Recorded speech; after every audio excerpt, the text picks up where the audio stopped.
চট্টগ্রামের নামকরা ডন রাজু ভাই, যাকে এক নামে সবাই চেনে। চট্টগ্রামের সব খারাপ কাজের জন্য বিখ্যাত তিনি। কিডন্যাপিং থেকে শুরু করে ড্রাগ ডিলিং সব কাজই সে করে। তাকে সাহায্য করে তার ছোট ভাই আরজু। আর তার এই পাওয়ারে মূলে রয়েছে ঢাকার আন্ডারওয়ার্ল্ডের কিং রকি। বাংলাদেশে এর প্রভাব অনেক বড়। বড় এমপি মন্ত্রী বিজনেসম্যানের সাথে তার সম্পর্ক রয়েছে। 10 বছরের মধ্যেই সে তার এই রাজ্য তৈরি করেছে। তার এখন প্ল্যানিং হচ্ছে দেশের বড় বড় জনবহুল শহরগুলোতে বোমা বিস্ফোরণ করিয়ে আতঙ্কের সৃষ্টি করা। শুধু চট্টগ্রামের কথা বললাম কারণ চট্টগ্রামে সে প্রথম বিস্ফোরণ করার প্ল্যানিং করেছে। রকিকে বোমার জিনিসপত্র দিবে বিশ্বের বড় বড় দেশের মাফিয়ারা। আমার কথা শুনে সাব ইন্সপেক্টর রাকিব বলল, তাহলে আমরা কি করব ম্যাম? আমরা তাদেরকে কিভাবে আটকাবো এই ধ্বংসলীলা থেকে জানি না, কিন্তু চেষ্টা তো করতেই হবে। হ্যাঁ, এটা গোপন সূত্রের খবর। শুধু এই মিটিংয়ে উপস্থিত সবাইকে বলা হয়েছে এই কথাগুলো যেন কোনোভাবে বাহিরে না যায়, তাহলে আপনার চাকরি থেকেও যান যাওয়ার সম্ভাবনা বেশি থাকবে। উপস্থিত সব পুলিশ অফিসার বলে উঠল। Yes ma'am.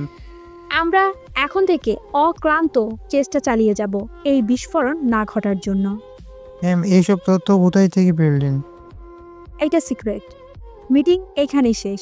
আপনাদের সবাইকে ফাইলে জানিয়ে দেওয়া হবে কি করতে হবে। আর শুনুন, আজকে একটা করে প্রাইভেট সিম নিয়ে নেবেন সবাই। Okay ma'am. সবাই রুম থেকে চলে গেল। পরিচয় দিই, আমি জুই, চট্টগ্রামের ডিআইজি সানজু আক্তার জুই। সবাই চলে যাওয়ার পর ফোনে কল আসলো। আমি ফোন ধরতে ওপাশ থেকে বলল, সবাইকে বুঝিয়ে দিয়েছো সব? জি ম্যাম, কাল থেকে আমরা কাজ শুরু করে দেব। কিন্তু ম্যাম, আমরা কিভাবে এত বড় মাফিয়া অ্যাটাক আটকাবো? জানি না, তবে চেষ্টা করতে থাকি। আর কি কোনো রাস্তা নেই ম্যাম? না, তবে একটা আছে। কি রাস্তা ম্যাম? সে কে সে? সে মানে কিছু না। রাখি, তোমরা তোমাদের কাজ করো। ম্যাম ফোন রেখে দিল। কল দিয়েছেন প্রধানমন্ত্রী নিজেই। উনি এই বোমা বিস্ফোরণের খবর পেয়েছেন। উনি রকিকে ধ্বংস করতে চায়, দেশকে সন্ত্রাস মুক্ত করতে চান। তবে উনি এত ভয় পেলেন কেন? আর কার কথাই বা তিনি বলতে চেয়েছেন আমাদের যে কোনো মূল্যে বোমা বিস্ফোরণ আটকাতে হবে, না হলে শহরের লক্ষ লক্ষ মানুষের প্রাণহানি হবে। আমি কাজ শেষ করে বাসায় আসলাম। অন্যদিকে রকি রাজুকে ফোন দিল। ফোন ধরতে রাজু বলল, ভাই, সব কিছু রেডি, শুধু আপনি মাল পাঠিয়ে দেন। কয়েক সপ্তাহের মধ্যে পুরো শহরে ব্লাস্ট হবে। পরশুর মধ্যে মাল পাঠিয়ে দেবো, কিন্তু সাবধান, পুলিশে কিন্তু কড়া নজরে আছে, সুযোগ পেলেই ঝাঁপিয়ে পড়বে। ভাই হাসালেন, আপনি থাকতে কিসের ভয়? দেশের নামকরা মাফিয়া আপনি। আপনার অনুসারীকে কেউ কিভাবে হাত লাগাবে বলেন? কথা ঠিক, তারপরও সাবধান। রকি ফোন কেটে দিল। ফোন কাটার সাথে সাথে আবার একটা ফোন এলো তার মোবাইলে। এবার কল দিয়েছে রকির সহযোগী আফজাল সাহেব। সবাই জানে আফজাল সাহেব একজন বিজনেসম্যান, কিন্তু এই আফজাল সাহেবই হলো রকির পার্টনার, রকি সব কাজে ভাগিদার। কল ধরতে রকি বলল, কি আফজাল সাহেব, কল দিয়েছেন অসময়ে? রকি ভাই? কি হয়েছে? আপনি এত ভয় পাচ্ছেন কেন? ভাই ভাই সে এসে গেছে। আরে, এত ভয় পাচ্ছেন কেন? কে এসে গেছে? ভাই ভাই সে সে আর বলবে কে এসে গেছে? ভাই ভাই সে এসে গেছে। সে কি বলছেন আপনি? সে কিভাবে আসবে? না, সে আসেনি। আপনি মজা করছেন তাই না? সত্যি ভাই, না, সে তো অনেক আগেই। সত্যি ভাই, আগের মতোই সে একটা কালো বক্স পাঠিয়েছে, আর বক্সে একটা খাম। কেউ তো মজা করছে। মজা নয়, তার হাতেরই লেখা। আমি চিনি, আমি তার সাথে 5টা বছর কাটিয়েছি। তাকে আমি খুব কাছ থেকে দেখেছি, আর তার প্রতিটা খবর, পছন্দ অপছন্দ সব বিষয়ে আমি জানি। আমি তার হাতের লেখা চিনব না? কি কি বলছে এসব? আমি চিঠিটা আপনার কাছে পাঠাচ্ছি, পড়েন। আফজাল সাহেব ভয়ে ফোনটা রেখে দিল, আর রকির হাত থেকে ফোনটা মাটিতে পড়ে গেল। সে কাঁপতে লাগলো। এই 10 বছরে প্রথমবারের মতো সে ঘামতে লাগলো। তার ছেলেরা বলল, বাস, কি হয়েছে? আপনাকে চিন্তিত আর ভীতু দেখাচ্ছে কেন? রকি চুপ করে আছে। হঠাৎ একজন ছেলে এসে একটা খাম দিয়ে বলল, ভাই আফজাল সাহেব পাঠিয়েছেন এটা। রকি খামটা নিয়ে চিঠিটা পড়তে লাগলো। চিঠিটা পড়ে সে আরও ঘামতে লাগলো। তার ভয় আগের চেয়ে দ্বিগুণ হয়ে গেল। রকির পিয়ে এসে বলল, স্যার চিঠিটা কার? এই নাও পড়ো। পিয়ে চিঠিটা নিয়ে পড়ল। চিঠি পড়ে সেও ঘামতে শুরু করলো। সে রকির দিকে তাকিয়ে বলল, স্যার সে এসে গেছে। চিঠিটা তার হাত থেকে পড়ে গেল। একজন ছেলে চিঠিটা নিয়ে পড়তে শুরু করলো। চিঠি, আফজাল সাহেব, আমি এসে গেছি, আমি এসে গেছি, আমি এসে গেছি। সব কিছুর বিচার হবে এবার। রকিকে বলেন মরার জন্য তৈরি থাকতে। ইতি, নামটা আপনি ভালোই জানেন, আপনিও তৈরি হন। ছেলেটি বলে উঠল। রকি ভাই, কার এত বড় সাহস আপনাকে হুমকি দেয়? রকির পিয়ে ছেলেটিকে বলে, টাস, আস্তে কথা বলো। তার নাম শুনলেই পালাবে। কি নাম তার? ডাক নাম খাবো, আর মাফিয়া জগতে তার নাম হচ্ছে কি ব্ল্যাক কোবরা। কি কি- কি বলছেন? তাকে তো অনেক আগেই। না, সে বেঁচে আছে। আজকে ভাইকে ছেলেটি ঘামতে শুরু করলো। বাকিরাও ভয় পেয়ে আছে। পরের দিন খবর দেখছিলাম, হঠাৎ চোখ আটকে গেল একটা নিউজে। আমি অবাক হয়ে আছি। হঠাৎ করে মোবাইলের রিংটোন বেজে উঠল। প্রধানমন্ত্রী কল দিলেন। আমি কল দিয়ে সালাম দিলাম। প্রধানমন্ত্রী সালামের জবাব দিলেন। ওয়ালাইকুম আসসালাম। জুই, তুমি নিউজ দেখেছো? কি হয়েছে ম্যাম? ঘাবড়ে যাচ্ছেন কেন? আফজাল সাহেবের খুন হয়েছে? ম্যাম, উনি তো বিজনেসম্যান। ওনার শত্রুরা হয়তো মেরে দিয়েছে। না না, শত্রুরা না, সে মেরেছে। ম্যাম, এত ভয় পাচ্ছেন কেন? কে সে, যার নাম নিতে আপনার এত ভয় হচ্ছে? সামনে টিভি অন আছে। জি ম্যাম।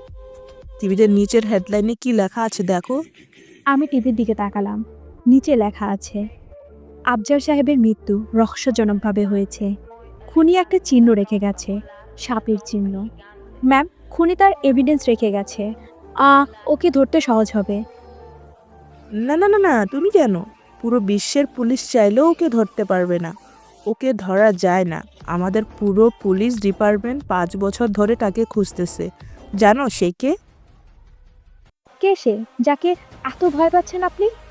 মাফিয়া জগতের কিং। পুরো বিশ্বের মাফিয়াদের লিস্টে এখন শীর্ষে আছে, ব্ল্যাক কোবরা।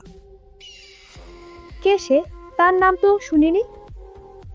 সে গরিবের বন্ধু, দুর্নীতিবাজদের জন্য শত্রু, যার এক ইশারায় পুরো বিশ্বের মাফিয়ারা ভয় পেত। তার ফাইল তোমার কাছে পাঠিয়েছি, সে এসেছে। রকি এতক্ষণে ভয়ে চুপসে গেছে। সে তার প্রোটেকশন বাড়িয়ে দিয়েছে হয়তো। ম্যাম, তার এত পাওয়ার? গরিব মানুষেরা তার জন্য জীবন দিতে রাজি। আমার জানা মতে রকি ছিল তার বন্ধু, আর আফজাল সাহেব তার চাচার সমান। এই দুইজনও কিছু ব্যক্তি ছাড়া কেউ তাকে দেখেনি। কেন ম্যাম? তার ফাইলে সব উত্তর খুঁজে পাবে। দেখো, বোমা বিস্ফোরণ আর জীবনেও করবে না রকি।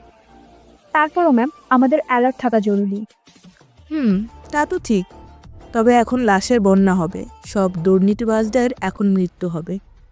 না ম্যাম, তাকে আমি আটকাবো যেভাবেই হোক। সে নিজ থেকে ধরা না দিলে তুমি তাকে ধরতে পারবে না। চেষ্টা করে যাব। আমি রেডি হয়ে থানায় গেলাম। দেখি সাব ইন্সপেক্টর তন্ময় দাঁড়িয়ে আছে। আমাকে দেখে এগিয়ে এসে বলল, ম্যাম, এই ফাইলটা। চল রুমে। আমি চেয়ারে বসে ফাইলটা নিয়ে পড়তে লাগলাম। Black cobra. তার আসল নাম জানা নেই, ছবি নেই, শুধু আছে কিছু ডিটেলস। সেগুলো হচ্ছে, সে মাফিয়া কিং হলো, গরিবের জন্য তার ছিল অগাধ ভালোবাসা। এইখানে আরেকটা জিনিস আছে, একটা মেয়েকে সে ভালোবাসতো, তাকে নাকি খুন করা হয়েছে। মেয়েটির নাম দেওয়া নেই। আমি ফাইলটা পড়া শেষ করে তন্ময়কে বললাম, ব্ল্যাক কোবরা সম্পর্কে প্রয়োজন মতো ডিটেলস আমাদের কাছে নেই। আগে এসব জোগাড় করতে হবে। আমাদের সব খবরেদের কাজে লাগিয়ে দাও। ম্যাম, লাগিয়ে দিয়েছি। কালকের মধ্যে আপনাকে আপডেট জানাবো। হঠাৎ একটা কনস্টেবল দরজার কাছে এসে বলল, ম্যাম, আসতে পারি? আসুন, ম্যাম বিজ্ঞান কলেজে নাকি একটা ঝগড়া হয়েছে। চলুন দেখে আসি। আমি তন্ময়কে সব বুঝিয়ে কলেজে চলে গেলাম। গিয়ে দেখি কলেজের সামনে ভিড়। আমি স্পটে গিয়ে দেখলাম অনেক কলেজ স্টুডেন্ট মারামারি করছে। আমি কনস্টেবলকে বললাম এদের থামানোর জন্য। সবাই থেমে গেল। স্টুডেন্টরা পুলিশ দেখে এখন ভয় কাঁপছে। আমি ওদের মধ্যে একজনকে জিজ্ঞাসা করলাম, কি হয়েছে এখানে? কিছু না ম্যাম। সত্যি করে বল। আসলে ম্যাম বিজ্ঞান কলেজের স্টুডেন্টরা কমার্স কলেজের স্টুডেন্টদের খারাপ বলেছে। এই ব্যাপার নিয়ে ঝগড়া করছো তোমরা? তোমরা না দেশের ভবিষ্যৎ? এখন যদি তোমাদের জেলে ঢুকায় তাহলে পুরো লাইফটা নষ্ট হয়ে যাবে। আজকের পর থেকে যেন এরকম আর কখনো না দেখি। Okay ma'am. সবাই চলে গেল। আমি গাড়িতে উঠতে যাব, তখন একটা হাবলাকান্ত টাইপ লোক, চোখে বড় ফ্রেমে চশমা, শার্টটা ঢিলে ঢালা, তাও আবার ইন করা, বয়সে আমার বয়সী হবে, 30 থেকে 32 হবে। সে এসে বলল, অনেক ধন্যবাদ ম্যাম, আপনি না আসলে আজকে অনেক বড় অঘটন ঘটে যেত। "এ আপনি?" আমি বিজ্ঞান ক্লাসের নতুন ম্যাথ টিচার। আমি কল করে পুলিশকে জানিয়েছি। ভালো কাজ করেছেন। আপনাদের মতো সচেতন নাগরিকদের জন্য দেশ এখনো বেঁচে আছে। আসি, পরে দেখা হবে। জি ম্যাম, আসসালামু আলাইকুম। আমি গাড়িতে বসে পড়লাম। লোকটিকে দেখতে যেমন আমার তেমন মনে হয়নি। পরক্ষণে ভাবলাম, আমি ওর কথা ভাবছি কেন? তবে লোকটির চেহারার মধ্যে একটা মায়া ছিল। আমি থানায় ফিরে আসলাম। থানায় আসার সাথে সাথে তন্ময় আমাকে একটা খাম এগিয়ে দিয়ে বলল, ম্যাম, আপনার জন্য চিঠি এসেছে। এই আধুনিক যুগে কেউ চিঠি লেখে? আমার তো জানা ছিল না। আমি খামটা নিয়ে ঘুরে দেখলাম একটা চিঠি আছে। চিঠিটা পড়তে লাগলাম। ম্যাম, আপনি অনেক সততার সাথে নিজের দায়িত্ব পালন করছেন, এতে আমি অনেক খুশি। তবে আমি এসে গেছি। এক এক করে সবাইকে মারব।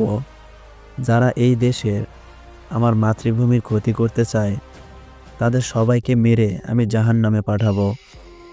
আপনাকে জানাচ্ছি, কারণ আপনি আমাকে ধরতে চেষ্টা করবেন। আপনাকে মানা করব না, তবে আমাকে ধরা সম্ভব না। তবে হ্যাঁ, আমি আপনার বড় ফ্যান। ইতি, বিসি। চিঠিটা পড়া শেষে আমি চিঠিটা বন্ধ করার সাথে সাথে তন্ময় নামটা চেঞ্জ করে তানিম করছি। তন্ময় না, তানিম হবে। জিজ্ঞাসা করলো, ম্যাম, চিঠিটা কার? Black cobra. কে সে? জানতে পারবে। তুমি গিয়ে আজ থেকে 10 বছর আগে সব খবর চেক করো, সব ফাইল চেক করো। ব্ল্যাক কোবরা সম্পর্কে জানা দরকার। কিন্তু ম্যাম, বোমা বিস্ফোরণ। এটা জীবনও হবে না, সে হতেও দিবে না। কে? Black cobra. কে সে? আর কেনই বা রকির মতো মাফিয়া এই বিস্ফোরণ করবে না? রকির মতো হাজারটা মাফিয়া আসলো, সে এই বিজনেস হতে দিবে না। এখন আমাদের কাজ হচ্ছে রাজু আর আরজুকে বাঁচানো। কেন ম্যাম? আমার মনে হচ্ছে তাদেরকে সে মেরে দিবে, তারপর রকিকে মারবে। তুমি গিয়ে তার সম্পর্কে সব খোঁজ নাও। সব পারবে না, যতটুকু পারবে নাও। Yes ma'am. তানিম চলে গেল। আমি এখন বুঝতে পারছি না কি করব। আমাকে যেভাবেই হোক খুন হওয়া আটকাতে হবে। তার জন্য খবর লাগবে। আমি আমার এক খবরকে কল দিলাম। কল ধরতেই সে বলল, জি ম্যাম, কি খবর লাগবে বলেন। ব্ল্যাক কোবরা সম্পর্কে জানতে হবে। কি নাম বললেন? Black cobra. সরি ম্যাম, আমি রাখি। আমার কাছে কোনো খবর নাই, আমাকে আর কল দিবেন না। এত ভয় পাচ্ছ কেন? ম্যাম, আপনি জানেন ব্ল্যাক কোবরা কে? হ্যাঁ, একটা মাফিয়া আর কি। না, মাফিয়া না। শুধু মাফিয়া না, সে অনেক অনেক ভয়ঙ্কর ম্যাম। সে অনেক অনেক ভয়ঙ্কর। ম্যাম প্লিজ আমাকে আর কল দিয়েন না। সে ফোনটা কেটে দিল। আরও কয়েকজনকে কল দিলাম, তারাও একই কথা বলল। না, এইভাবে বসে থাকলে হবে না। আমি সব অফিসারদের ডাকলাম। সবাই এখন মিটিং রুমে বসে আছে। আমি তাদের মধ্যে জিজ্ঞাসা করলাম, এখানে উপস্থিত কেউ কি ব্ল্যাক কোবরা নামের মাফিয়াটাকে চিনে বা তার সম্পর্কে জানে? সবাই চুপ। একজন কনস্টেবল ছিল দরজায় দাঁড়িয়ে। সে হাত তুলে বলল, ম্যাম, আমি জানি, তবে সে মাফিয়া না, ভালো মানুষ, অনেক ভালো মানুষ। তুমি জানো সে কে? জানি, তবে দেখিনি। কিভাবে জানো? আজ থেকে 12 বছর আগে আমার কলেজে পড়ুয়া মেয়েটাকে কিছু নরপশু নির্মমভাবে রেপ করে।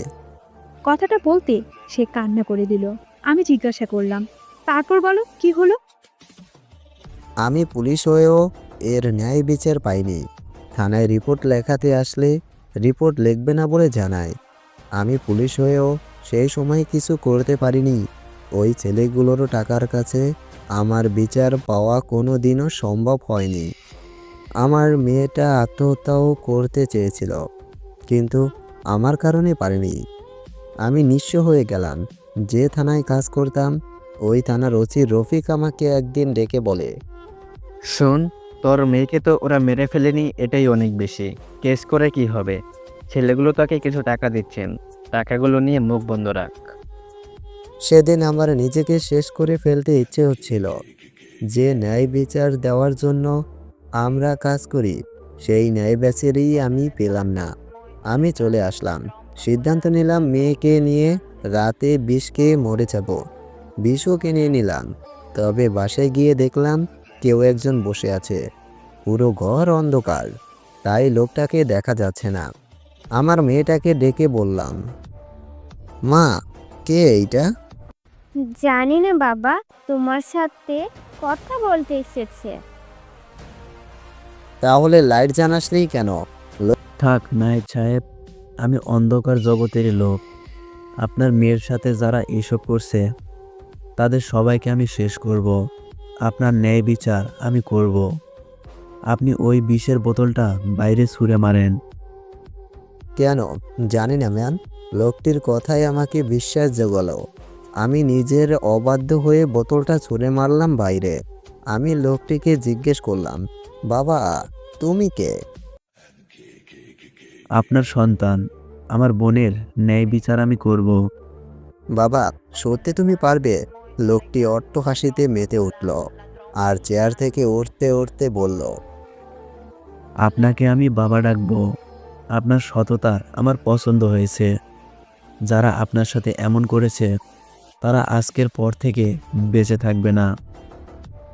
বাবা আমি কি তোমাকে দেখতে পারবো? না। তোমার নাম কি? কাব্য। শুধু কাব্য? না, ব্ল্যাক কোবরা।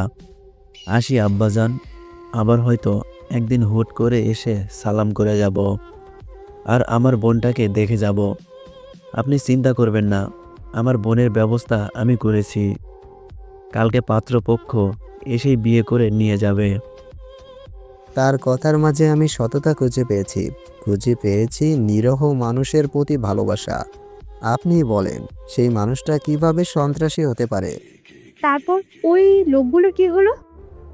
পরের দিন পত্রিকায় আসলো ওই ছেলেগুলোকে রহস্যজনকভাবে কারা নাকি খুন করেছে, সাথে একটা সাপের চিহ্ন রেখে গেছে। আর ওই ওসি সাহেবের কি হলো? ওনাকে ওই দিনের পর এখন পর্যন্ত খুঁজে পাওয়া যায়নি। তো আপনার মেয়ের বিয়ে হয়েছে কার সাথে? আমি জানি না, ছেলেটিকে আমি চিনি না। সে একটা কাজী ও কয়েকজন সাক্ষী নিয়ে এসে পরের দিনই বিয়ে করে নিয়ে গেল আমার মেয়েকে। তো আপনি খোঁজ নেননি ছেলেটাকে কেমন? না, প্রয়োজন মনে করিনি। আমার মেয়েটাকে আমি 10 বছর দেখিনি, তাতে আমার আফসোস নেই। আমার মেয়ের সাথে ফোনে কথা হয়, সে অনেক সুখেই আছে। আপনি এসব পুলিশে জানাননি কেন? তাহলে ব্ল্যাক কোবরার মতো সন্ত্রাসীকে ধরে ফেলতে পারতো। পুলিশকে জানিয়ে কী লাভ হতো?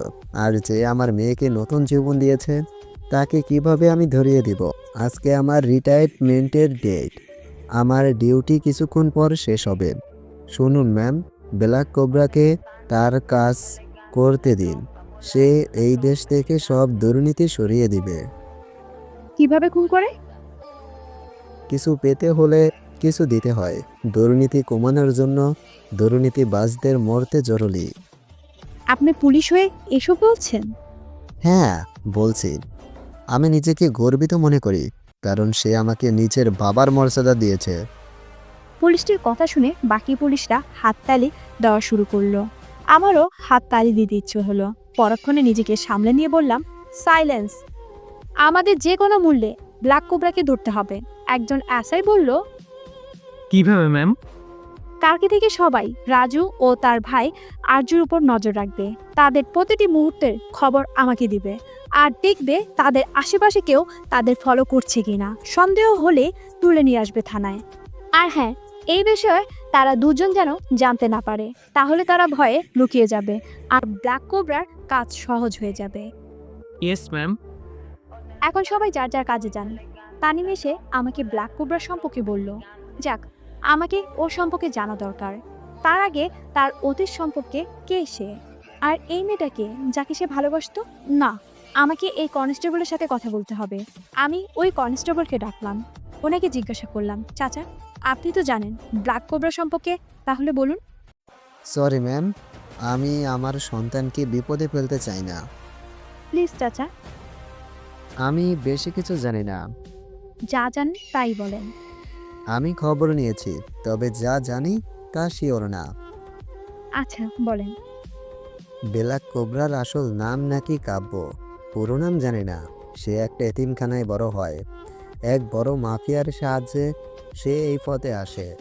আস্তে আস্তে সে নিজের জায়গা তৈরি করে নেয়। তবে সে মাফিয়া জগতে এসেছে ঠিকই, সে গরিব অসহায়দের বন্ধু। মাফিয়া জগতে থাকলেও সে দেশভক্ত। যারা দেশের ক্ষতি করতে চায় তাদের সে মেরে ফেলে। বিশ্বের বড় বড় মাফিয়ারাও তাকে ভয় পায়। আপনি হয়তো চিনবেন, বিশ্বের বড় মাফিয়া জোসেফ মালয়েশিয়ায় মারা যায়।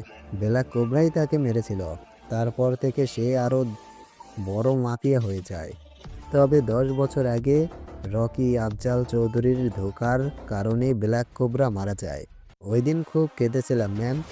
নিজের মেয়ে মরলেও মনে হয় তেমন কান্না করতাম না, কারণ যখন ডিউটিতে ওই সাপের চিহ্ন দেখলাম তখনই বুঝেছিলাম সে ফিরে এসেছে। জানেন তখন কি যে খুশি হয়েছিলাম। ম্যাম, সে মাফিয়া হতে পারে, তার মনটা খুব নরম। তার মানে আফজাল সাহেব ও রকি তারা দুশ্মন? না, একসময় তারা তার পার্টনার বন্ধু ছিল। আপনি এত সব জানেন কিভাবে?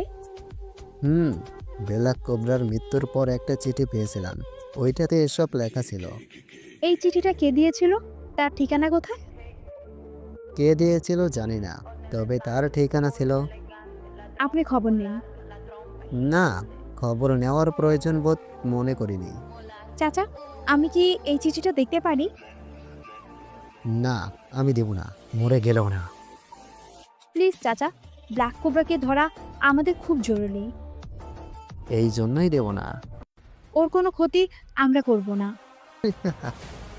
ক্ষতি আর আপনারা? যার কাছে হাজারো মানুষের দোয়া আছে তাকে কোনো ক্ষতি আপনারা করতে পারবেন না। আমি দেব চিঠিটা, তবে আমি চ্যালেঞ্জ করছি তাকে আপনি কাছে পেয়েও ধরতে পারবেন না। আচ্ছা দেখি চিঠিটা কোথায়। আমার পকেটেই আছে। আমি জানতাম এটার প্রয়োজন পুলিশ ডিপার্টমেন্টের আছে, তবে ওয়াদা করেন আর কাউকে জানাবেন না। শুধু আপনি ওই ঠিকানায় যাবেন আর খবর নেবেন। আচ্ছা, চিঠিটা পুরোটাই পড়লাম। এখানে ব্ল্যাক কোবরা মানে কাব্যে জীবন কাহিনী আছে, তবে তার প্রেমিকার কথা নেই। আমি চিঠির অ্যাড্রেসটা দেখলাম। আমি তন্ময়কে ডেকে গাড়ি বের করতে বললাম। চিঠিটা দেওয়া ঠিকানা পৌঁছালাম। একটা পুরনো দুতলা বাড়ি, রাজবাড়ি বলা চলে। আমি ভিতরে গেলাম, তানিমকে বাইরে থাকতে বললাম। ভিতরে গিয়ে দেখি একটা 60 থেকে 65 বছরের বৃদ্ধ বসে আছে ইজি চেয়ারে। ওনার কাছে গিয়ে বললাম, চাচা আসসালামু আলাইকুম। আমার পরনে পুলিশ ইউনিফর্ম ছিল। বৃদ্ধ লোকটি সালামের জবাব দিয়ে বলল, কি জানতে এসেছেন বলো। আমি ব্ল্যাক কোবরাকে দেখিনি, তাকে চিনি না। আপনি জানেন আমি কেন এসেছি? হ্যাঁ, আসুন আমার সাথে ভেতরে। আমি ভিতরে গেলাম। অনেক বড় বাড়ি, বাড়ির সামনে একটা বড় ছবি, আর ছবিতে বৃদ্ধ লোকটির সাথে একটা মেয়ে, অপরূপ সুন্দরী যাকে বলে। একজন মেয়ে হয়ে আমার হিংসে হচ্ছে। আমি চাচাকে বললাম, চাচা এইটাকে। আমার মেয়ে অধরা, কাব্য, সরি, ব্ল্যাক কোবরার প্রেমিকা। কি বলেন? এই সে যাকে বাংলাদেশে মাফিয়া কিং ভালোবাসে? না, সে না। আমার মেয়েকে তো ভালোবাসতো, তবে ব্ল্যাক কোবরায় পরে ওর প্রেমে পড়েছিল। একটা মাফিয়াকে ভালোবাসে মানে? আমি কি আপনার মেয়ের সাথে দেখা করতে পারি? না, কেন? সে বেঁচে নেই। ওই নরপশুগুলো তাকে খুন করেছে। কারা?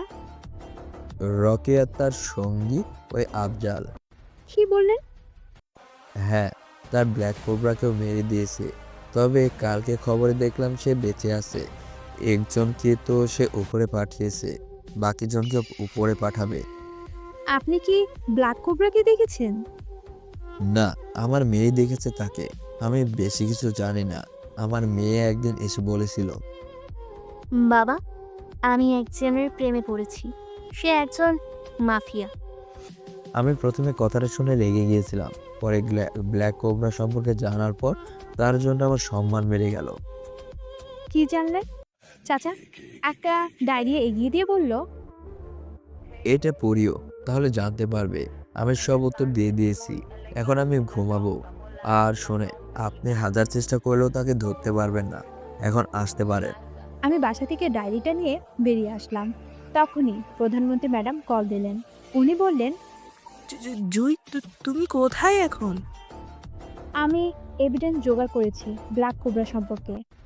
এসব পরে করিও, আগে আরজুকে বাঁচাও। ব্ল্যাক কোবরা আমাকে কল দিয়ে বলেছে সে নাকি আরজুকে মারতে যাবে। আচ্ছা ম্যাডাম, আমি দেখছি। আমি তাড়াহুড়া করে তানিমাকে গাড়ি স্টার্ট দিতে বললাম। শহরে পুরো পুলিশদের সবাইকে আর্যকে প্রোটেক্ট করার নির্দেশ দেওয়া হলো।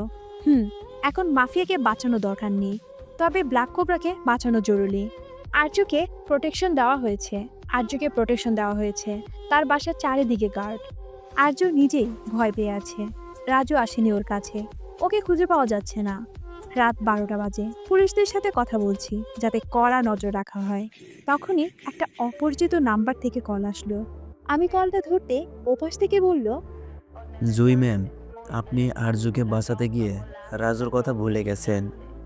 ব্রিজের নিচে তার লাশ আছে, নিয়ে যান। আমি কিছু পুলিশ নিয়ে সেইখানে গেলাম। সত্যি সত্যি রাজুর লাশ আছে, তবে তা ব্রিজের নিচে ঝুলানো। তার লাশ দেখে শরীর কাঁপুনি দিল। এত নির্মমভাবে হত্যা কেউ করতে পারে আমার জানা ছিল না। আবারও এই নাম্বার থেকে কল আসলো। কলটা ধরতে ব্ল্যাক কোবরা বলল, জানি আপনার লাশ দেখে খারাপ লাগছে, তবে কি করব বলুন? যে আবার দেশের ক্ষতি করার চেষ্টা করবে তাকে তো আর এভাবে নর্মালি মেরে ছেড়ে দিতে পারি না। এসব বন্ধ করো। দেশের প্রতি ভালোবাসা আছে, কিন্তু দেশের মানুষদের প্রতি নেই। এসব দেশদ্রোহীদের এভাবেই মরা উচিত। রাখছি। পরের টার্গেট আরজু, সেও মরবে। পারলে তাকে বাঁচিয়ে রাখেন। আপনি এসব করছেন কেন? দেশের জন্য নাকি অধরার জন্য? ডায়েরিটা পড়বেন, সেখানে সব পাবেন। আমি আপনার কাছে আছি। আপনার জীবন সংকটে আছে। আপনাকে মারার জন্য লোক লাগানো হয়েছে, তবে তারা জানে না আপনাকে বাঁচানোর জন্য আমি আছি। আমাকে বাঁচাবেন কেন? আমাকে তো চিনেন না আপনি। চেনা চেনা লাগে না?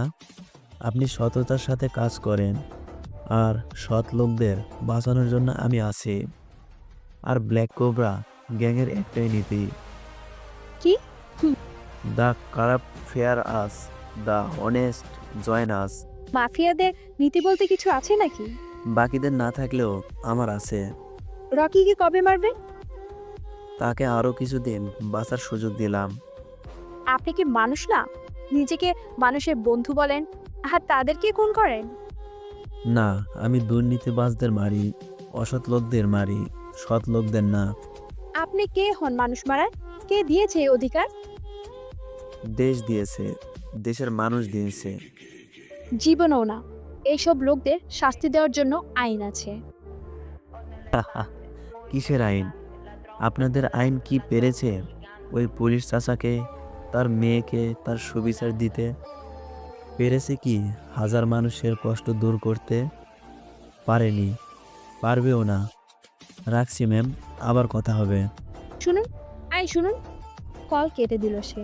ব্ল্যাক কোবরাকে ধরতেই হবে। আমি লাশটা পোস্টমর্টমের জন্য পাঠিয়ে বাসায় চলে আসলাম। বাসায় এসে ফ্রেশ হতে ডায়েরিটা হাতে নিলাম। ডায়েরির প্রথম পেজে লেখা আছে, অধরা ক্লাবস কাপো। পরের পেজটা খুললাম। একটা তারিখ দেওয়া আছে, তারিখটা বোঝা যাচ্ছে না। যাক, আমি পড়তে লাগলাম। আমি অধরা চৌধুরী, বাবার একমাত্র মেয়ে। মা বেঁচে নেই। ছোট থেকেই বাবা আমাকে মানুষ করেছে। মার আদর কি তা সে কোনোদিনই বুঝতে দেয়নি। বাবা একজন সরকারি চাকরিজীবী। দিনটা ছিল বুধবার। বাবা অফিস থেকে ফিরছিলেন, তবে খুব চিন্তিত লাগছিল। আমি বাবার কষ্ট একদমই সহ্য করতে পারি না। বাবাকে জিজ্ঞেস করলাম, বাবা কি হয়েছে? কিছু না মা। না বাবা, কিছু তো একটা হয়েছে। কি হয়েছে আমাকে বলো। বাবা কাঁদতে কাঁদতে বলো, মা, এই 25 বছর চাকরি জীবনে কোনোদিন অন্যায় প্রশ্রয় দিইনি। গত মাসে আমার কাছে একটা ফাইল আসে। আমি ফাইলটা চেক করে দেখি মন্ত্রীর ফাইল ওইটা। একটা শপিং মল তৈরি করছেন তিনি, কিন্তু যে জায়গায় করছেন আর যে নিয়মে করছেন তা ঠিক না। আমি ফাইলটা সাইন করতে না করে দিই, কিন্তু তারা আমাকে জোর করে, আমাকে হুমকি দেয়। আমি তারপরেও না করে দিই। আমাকে তারা আজকে এসে বলে গেছে, সামনের সোমবার যদি ফাইল সাইন না করি তাহলে আমাকে আর আমার ফ্যামিলির সবাইকে তারা মেরে ফেলবে। কি বলছো এসব? হ্যাঁ মা, সত্যি। আমি কিভাবে এই অন্যায় কাজ করব বল? বাবা, তুমি তোমার হেডকে জানাওনি এ সম্পর্কে? মা, সেও তাদের পক্ষে। তাহলে এখন কি হবে? মা, আমি যদি বেঁচে না থাকি তুই আমাকে ছাড়া থাকতে পারবি তো? বাবা, এসব কি বলছো তুমি? সরি মা, যা খাবার দে, আমি ফ্রেশ হয়ে আসছি। আমি বাবার কথা কিছুটা আঁচ করতে পারলাম। বাবা আত্মহত্যা করবে, আমি জানি। বাবা মরে যাবে, কিন্তু নিজের সততা বিক্রি করবে না। আমি বাবাকে খেতে দিয়ে রুমে চলে আসলাম। আর খুব টেনশন হচ্ছে, বাবাকে যদি হারাই তাহলে কিভাবে বেঁচে থাকবো। না, আমাকে কিছু একটা করতে হবে। কি করব আমি? পরের দিন কলেজে আসলাম। আমার বান্ধবী জেরিন আমাকে দেখে বলল, কি রে, কি হয়েছে? তোকে এত চিন্তিত দেখাচ্ছে কেন? আমি তাকে সব কিছু খুলে বললাম। সব শুনে সে আমাকে শুধু একটা কথাই বলল, ব্ল্যাক কোবরা কে এটা? একটা গ্যাং, মাফিয়া গ্যাং। মাফিয়ারা আমাকে কি সাহায্য করবে? তারা তো বড় সন্ত্রাসী। না, এরা সন্ত্রাসী না। আমার জানা মতে এরা গরিব অসহায়দের সাহায্য করে। কিন্তু মাফিয়াদের সাথে কন্ট্রাক্ট করব কিভাবে? জেরিন আমাকে কন্ট্রাক্ট করার পদ্ধতি জানিয়ে দিল। সরি, ডায়েরিতে সেটা লিখতে পারিনি, না হলে আমার কাব্যের খোঁজ কেউ পেয়ে যাবে। পরে তিনি তাদের সাথে মিটিং ফিক্সড হলো। আমি তাদের বলা স্থানে গেলাম। একটা অন্ধকার রুম। রুমে শুধু একটাই আলো জ্বলছে, তাও আবার চেয়ার বরাবর আমার মাথার উপর। আমার সামনে একজন লোক বসা, কিন্তু তাকে দেখা যাচ্ছে না। সে বলল, কি সমস্যা আপনার? লোকটির কথা শুনে মনে হলো বেশি বয়স না, আমার থেকে হয়তো কয়েক বছরের বড়। আমি লোকটিকে সব খুলে বললাম। লোকটি বলল, মন্ত্রীর নাম কি? নামটা বললাম। লোকটি তখন বলল, আপনার কাজ হয়ে যাবে। কত টাকা দিতে হবে? লোকটি অট্টাশিতে মেতে উঠল। হাসি থামিয়ে বলল, টাকার প্রয়োজনে কাজ ব্ল্যাক কোবরা গ্যাং করে না। রকি মেয়েটিকে সাবধানে পৌঁছে দিয়ে আয়। রকি নামের লোকটি গাড়িতে করে আমাকে বাসার সামনে নামিয়ে দিল। আমি লোকটির চেহারা দেখতে পাইনি, তার মুখে মাস্ক পরা ছিল। আমি বাসায় আসলাম। বাবা আমার জন্য অপেক্ষা করছে। বাবা আমাকে জিজ্ঞেস করলো, মা, কোথায় ছিলি? বাইরে ছিলাম একটু। আয় খেতে আয়। চলো। দেখতে দেখতে সোমবার চলে এলো। আমি বাবাকে অফিসে যাওয়ার আগে বললাম, বাবা, আত্মহত্যা মহাপাপ। তুমি অফিসে যাও, সব ঠিক হয়ে যাবে। বাবাকে অফিসে পাঠিয়ে আমি ক্যাম্পাসে আসলাম। ক্লাস শেষ করে বাসায় ফিরলাম। তখন দেখলাম একটা ছেলের চারপাশে অনাথ শিশুরা ঘিরে রয়েছে। তারা তাকে ঘিরে ধরেছে। আমি তার কাছে যেতেই শুনতে পেলাম একটা বাচ্চা বলছে, ভাইয়া, তুমি এতদিন পরে আসছো কেন? তোদের সব ব্যবস্থা করতেই সময় লেগে গেল। কি ব্যবস্থা ভাইয়া? চল সবাই, আজকে থেকে তোরা নতুন ঘরেই থাকবি। চলো। ছেলেটির কথায় মনে একটু সন্দেহ হলো। আমি ভাবলাম ছেলেটি হয়তো অর্গ্যান চুরির জন্যই ছেলেগুলোকে নিয়ে যাচ্ছে, তাই তাদের ফলো করতে লাগলাম। আমাকে ভুল প্রমাণিত করে ছেলেটি বাচ্চাগুলোকে একটা এতিমখানায় নিয়ে আসলো। এতিমখানায় ছেলেগুলোকে সে রেখে বিদায় নিয়ে চলে আসলো। আমি তার চলে যাওয়ার পরপরই এতিমখানায় গেলাম। এতিমখানার ম্যানেজারের সাথে কথা বলে জানতে পারলাম ছেলেটির নাম কাব্য। সেও একজন এতিম ছিল। এখন নাকি প্রতি মাসে লক্ষ লক্ষ টাকা এই এতিমখানায় দিয়ে যায় সে। আমি তার বাড়ির ঠিকানা জানতে চাইলাম, কিন্তু ম্যানেজার দিতে পারলো না। আমি এতিমখানা থেকে বের হচ্ছিলাম, এমন সময় দেখি ছেলেটি আমার সামনে আসে। আমাকে টানতে টানতে একটা শুনশান এলাকায় নিয়ে যায়। আমি চিৎকার করতে পারছি না ভয়। আমি তাকে বললাম, আমাকে কই নিয়ে যাচ্ছেন? এবার সে থেমে বলল, আমার পিছু নিচ্ছিলেন কেন? না মানে, কি না মানে করছেন? আসলে আপনাকে রাস্তায় ছেলেগুলোর সাথে দেখেছিলাম। আমি মনে করেছিলাম আপনি কিডন্যাপার, তাই। এইবার ছেলেটি মানে কাব্য হাসতে শুরু করলো আর বলল, তো কি দেখলেন? না, আপনি কিডন্যাপার না, খুব ভালো মানুষ। তাই আমাকে চেনেন? না, তবে আমি মানুষ চিনতে ভুল করি না। হুম। আপনার নাম কি? কাব্য। আমারটা জিজ্ঞেস করবেন না? আপনি অধরা, বাবার একমাত্র মেয়ে। আরে, আমি তো এখনো কিছু বলিনি, আপনি জানলেন কি করে? হুম, সব জানি। চলুন বাসায় দিয়ে আসি আপনাকে। কিন্তু আমার বাসা কোথায় তা আপনি জানলেন কি করে? আমি জানি, চলুন। এতক্ষণ আশেপাশে কোনো গাড়ি ছিল না। একজন লোক এসে কাবের সামনে একটা বাইক দিয়ে চলে গেল। মুখে মাস্ক পরা ছিল। আমার কেমন জানি না মনে হলো মাস্কটা পরিচিত। আমি বাইক দেখে বললাম, আপনার সাথে বাইকে করে যাব কেন? আপনার বাইকে চড়তে ভালো লাগে, তাই। আপনি আর কি কি জানেন? আপনি যা জানেন না তাও আমি জানি। বসুন এবার। আমি বাধ্য হয়ে বাইকে উঠলাম। তারপর বাইক স্টার্ট দিল। এই প্রথম কোনো অপরিচিত ছেলের সাথে বাইকে করে যাচ্ছি, তাও মাত্র কয়েক মিনিটের পরিচয়, তবে হাজার বছরের আপন মনে হচ্ছে। কাব্য আমাকে বাসায় ড্রপ করে দিল। আমাকে নামিয়ে দিয়ে সে একটি কথাও বলল না। আমি বাধ্য হয়ে বললাম, আপনি কি করেন বলুন তো? কিছু না। তাহলে এতিমখানায় এত টাকা দেন কেন? আমি জানি এতিমদের কষ্ট, তাই। আপনি অনেক রহস্যে ঘেরা। তাই তো আমি ব্ল্যাক কোবরা। বিড়বিড় করে বলল, কি বললেন? কিছু না, আসি। কালকে আবার দেখা হবে। আপনি কি করে জানলেন? আমি জানি। হুম। এই যে শোনেন মিস অধরা, কি? আপনি না বলেছিলেন আমার যা লাগবে তাই দিবেন? কবে বলেছিলাম? ভেবে দেখুন, তারপর কালকে বলবো কি লাগবে। আমি আর কিছু জিজ্ঞেস না করে বাসায় চলে আসলাম। ভাবতে লাগলাম, কবে আবার একে বললাম তার যা লাগবে তাই দিব। হঠাৎ বাড়ির ভিতরে ঢুকতেই আব্বু এসে বলল, মা, আব্বু কি হয়েছে? আজকে ওই মুচি এসে আমার কাছে ক্ষমা চেয়েছে। অফিসে বড় সাহেব রিজাইন করেছে, সব আল্লাহর রহমতে মা। হুম আব্বু। যা মা যা, ফ্রেশ হয়ে আয়, আজ বিরিয়ানি রান্না করেছি। হুম। আব্বু জানে না এই কাজ কে করেছে।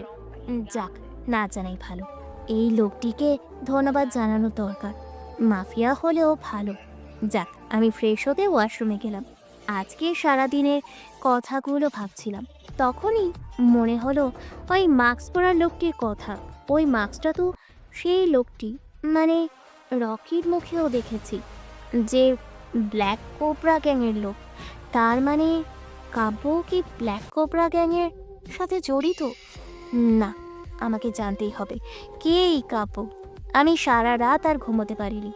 মাথা শুধু কাব্যের বিষয়টি ঘুরছে। পরের দিন কলেজে গেলাম। যাওয়ার পথেই কাব্যের সাথে দেখা। দুইটা কালো গাড়ি থেকে সে নামছে, সাথে কিছু লোক। তবে আজকে লোকগুলো মাস্ক পরেনি। আমাকে দেখে কাব্য বলল, কেমন আছেন মিস অদরা? আপনি কে? কেন, আমাকে তো চিনেন, আমি কাব্য। না, আপনি কাব্য নন। কে আপনি? কি আপনার পরিচয়? জানতে চাও? হ্যাঁ। তাহলে শোনো, মাত্র 1 মাস বয়স আমার। আমার মা আমাকে ডাস্টবিনে ফেলে চলে গিয়েছিল। তারপরে কেউ একজন আমাকে ওই এতিমখানায় রেখে আসে। আমি সেখানেই লালিত পালিত হই। 17 বছর ছিলাম সেখানে। 17টা বছর আমি হাজারো এতিম ছেলেকে দেখেছিলাম আমার মতো, যাদেরকেও তাদের মা বাবারা আমার মতো রেখে চলে গেছে। একদিন এই শহরের মাফিয়া খান চাচা আমাদের এতিমখানায় দখল নিতে আসে। তখন তাকে কেউ বাধা দেওয়ার ছিল না, আমিই দিয়েছিলাম। তখন আমার সাহস দেখে তিনি আমাকে তার গ্রুপে সামিল করায়। হ্যাঁ, আমি মাফিয়া, তাতে আমার কোনো আফসোস নেই। কারণ আমার মাফিয়া হওয়ার কারণে ধনীরা গরিবদের উপর, অসহায়দের উপর জুলুম করতে পারে না। আস্তে আস্তে আমার পজিশনে চলে আসি। দেখতে দেখতে আজ আমি বিশ্বের মাফিয়া কিং। আপনার নাম কি? Black cobra. আপনি সেই? যার কাছে তুমি এসেছো সাহায্যের জন্য। আমাকে মারবেন না প্লিজ, আমাকে ছেড়ে দিন। আরে, আপনাকে মারতে যাব কেন? আপনাকে তো ভালোবাসতে এসেছি। আমি আর কিছু না বলেই অজ্ঞান হয়ে গেলাম। যখন জ্ঞান আসলো তখন নিজেকে নিজের রুমেই আবিষ্কার করলাম। আমার পাশে আবু বসে আছে। আমি চোখ খুলতেই আবু বলল, মা, এখন কেমন আছিস? ভালো। আব্বুর পাশে কাপু মানে ব্ল্যাক কোবরা দাঁড়িয়ে হাসছে। আমাকে ইশারা দিয়ে চুপ করতে বলল।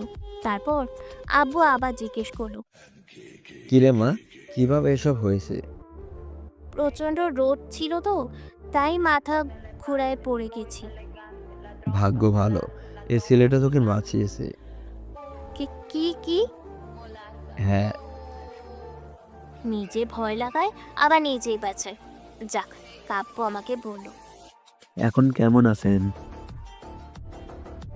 জি অনেক ভালো। আপনি এবার আসুন। মা, এসব কি বলছিস? সে না থাকলে আজ তোকে হারাতে হতো। হারাওনি, এটাই শোকার। আপনি যান। আচ্ছা আঙ্কেল, আসি। বাবা, আমার মেয়ের কথায় কিছু মনে করিও না। আরে না না আঙ্কেল, কি মনে করব, আসি। সে চলে গেল। আমি ভয়ে কাঁপতেছি। কাকে কি বলে ফেললাম? সে যদি আমাকে কিডন্যাপ করে? আরে না, করবে না। সে আমাকে ভালোবাসে, আমি তার চোখে দেখেছি। তবু বলা যায় না, মাফিয়া তো। 2 সেকেন্ডেরও বিশ্বাস নেই। এইভাবে কিছুদিন কেটে গেল। কাপের সাথে তেমন দেখা হয় না। সে আসেনি দেখা করতে। ওই দিনের পর প্রায় 1 মাস কেটে গেল। হঠাৎ করে একদিন অচেনা নাম্বার থেকে কল আসলো। রিসিভ করতেই, হ্যালো, আমি কাব্য বলছি। কোন কাব্য? ভুলে গেলেন? মাফিয়া কাব্য। কেন ফোন করেছে? খোঁজ নিতে। কেন নিবেন? আমি কে আপনার? রাখেন ফোন। কালকে একটু দেখা করবে? না। আচ্ছা, ঠিক আছে। কুত্তা, তুই মাফিয়া হয়েছিস, কি হয়েছে? মেরে হাড্ডি গুডি এক করে দিব। শালা খচ্চরে বাচ্চা, কাল দেখা না করলে তোরে আমি খাইছি। আপনি এত রেগে যাচ্ছেন কেন? ওই কুত্তা, তুই কথা বলবি না? এই 1 মাস কই ছিলি? আমি আসলে রাখ তোর, আমি কাল একবার হাতের কাছে পাই তোরে আমি দেখে নিব। সে কিছু বলল না, শুধু হাসলো আর সাথে সাথে কলটা কেটে দিল। আমার রাগে মাথা ফেটে যায় যায় অবস্থা। দেখা করতে বলে জায়গা বলেনি কেন?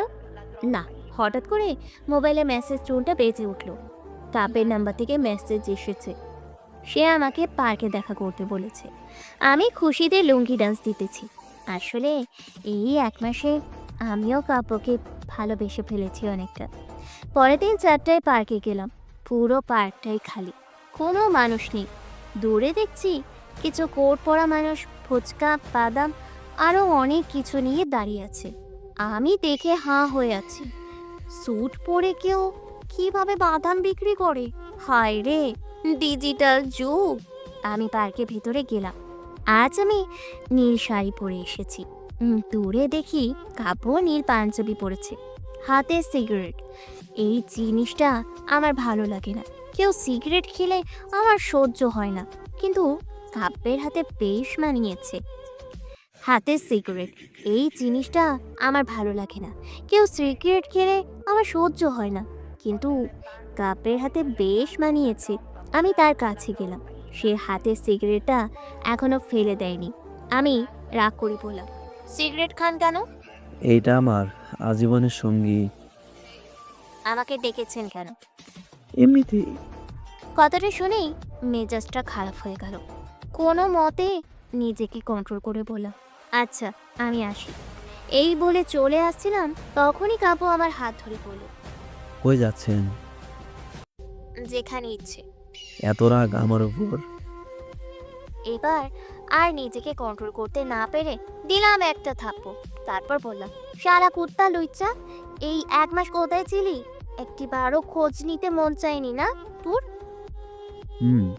আমি যে কাজে ব্যস্ত শিখাস, সারাদিন তো খুন খারাপি নিয়েই পড়ে থাকিস। আরে শোনো, আমি একটা কাজে ব্যস্ত ছিলাম আর আমার মোবাইল হারাই গেছিল। রাগ তোর অজুহাত। আচ্ছা, এত রাগ আর কি আছে? আমি কে আপনার? তোকে আমি আমাকে কি? কিছু না, তুই থাক, আমি গেলাম। শোনেন, আমার জগৎটা খারাপ, খুব খারাপ। আমার 2 সেকেন্ডের বিশ্বাস নেই। এই আছি তো এই নেই। আমার এই অন্ধকার জগতের সাথে আপনাকে জড়াতে চাই না আমি। আমি ওরে জড়িয়ে ধরে বললাম, সমস্যা নেই, আমিও না হয় তোমার সাথে মরবো। প্লিজ অধরা, এটা নাটক বা সিনেমা না, বাস্তব জীবন। আমার আর তোমার জগৎ ভিন্ন। তাতে কিছু যায় আসে না, আমি শুধু তোমাকেই ভালোবাসি। এই ভালোবাসা যে পূর্ণতা পাবে না। পাবে। কাব্য আমার প্রেমে পড়তে বাধ্য হয়েছিল। তাকে খুব ভালোবাসতাম। আমি কোনোদিনও তাকে এই জগৎ ছাড়তে বলিনি, বলবো না। কারণ তার এই কাজের জন্য হাজারো মানুষ ন্যায় বিচার পাচ্ছে। ডায়েরিটা এখানেই শেষ, আর কিছু লেখা নেই। আমি পরের অনেকগুলো পেজ উল্টিয়ে দেখলাম, কিছু নেই। এরপরে কি হয়েছে? কাব্য মানে ব্ল্যাক কোবরা 10 বছর কোথায় ছিল? আর অধরার খুন কেন এবং কিভাবে হলো? না, আমাকে সব বের করতে হবে। আমি তানিমকে কল দিলাম। না, আমাকে সব বের করতে হবে। আমি তানিমকে কল দিলাম। তাকে কল দিয়ে 10 বছর পুরনের অধরার মার্ডারের কেস আছে কি না দেখতে বললাম। আমার সব জানতে হবে। আর এইদিকে এই আরজুও লুকিয়ে আছে, এরও খোঁজ পাওয়া যাচ্ছে না। পরের দিন থানায় যাচ্ছিলাম, তখনই পথে দেখলাম কলেজের সেই টিচারকে। আমি গাড়ি থামিয়ে তাকে বললাম, এই যে মাস্টার মশাই, কোথায় যাচ্ছেন? ম্যাডাম আপনি? আসসালামু আলাইকুম ম্যাম, কেমন আছেন? ভালো। কোথায় যাচ্ছেন? এই তো সামনে একটা কাজ আছে।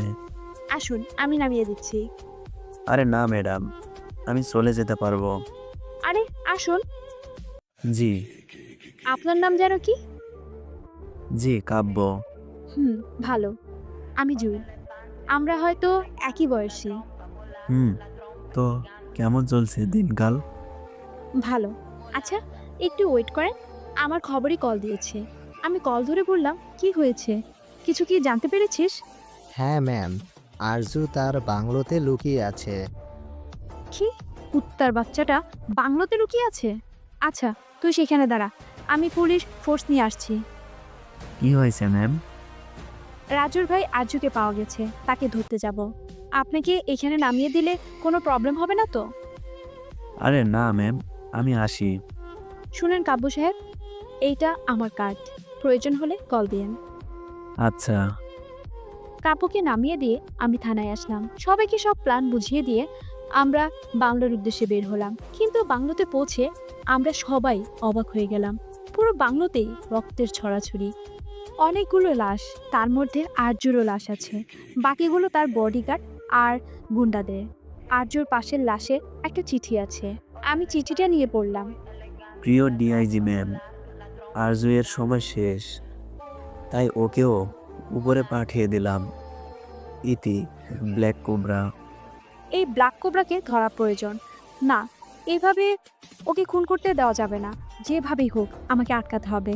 পুরো 2 সপ্তাহ কেটে গেল, কিন্তু এই ব্ল্যাক কোবরা সম্পর্কে কিছুই জানা গেল না। উপর থেকে প্রেশার দিচ্ছে সবাই। একদিন বাসায় ফিরছিলাম গাড়িতে করে, হঠাৎ অর্ধেক রাস্তায় এসে গাড়িটা খারাপ হয়ে গেল। গাড়ি থেকে বের হয়ে দেখি গাড়ির চাকা নষ্ট হয়ে গেছে। ঠিক করতে সময় লাগবে। আমি গাড়িতে হেলান দিয়ে দাঁড়িয়ে আছি। হঠাৎ করে কয়েকজন লোক আমার সামনে এসে আমাকে গুলি করে দিল। তারপর আর কিছু মনে নেই। যখন জ্ঞান ফেরে তখন নিজেকে হাসপাতালের বেডে আবিষ্কার করলাম। আমার সামনে আমার আব্বু আম্মু বসে আছে, ওনারা কাঁদছে। আমাকে জাগতে দেখে বলল, মা, এসব কিভাবে হলো? জানি না, আর কিছু লোক এসে আমাকে গুলি করে দিল। আমি সুস্থ হয়ে তারপর এক এক করে সবাইকে মারবো। তোমরা চিন্তা করো না, আমার কিচ্ছু হবে না। আমাকে ড্রাইভার নিয়ে এসেছে এখানে, তাই না? না, কাব্য নামের একটা ছেলে। কোথায় সে? আব্বু আম্মু কাব্যকে ডাক দিল। আরে, এটা তো মাস্টার মশাই। আমি ওনাকে দেখে বললাম, আপনি তাহলে আমাকে বাঁচিয়েছেন? জি, এটা আমার কর্তব্য। ধন্যবাদ আপনাকে। আম্মু বলল, বাবা, তুমি না থাকলে আমার মেয়েটার যে কি হতো। আরে আন্টি, কি বলছেন? আল্লাহ যা করে ভালোর জন্য করে। বাবা, তোমার বাড়ি কোথায়?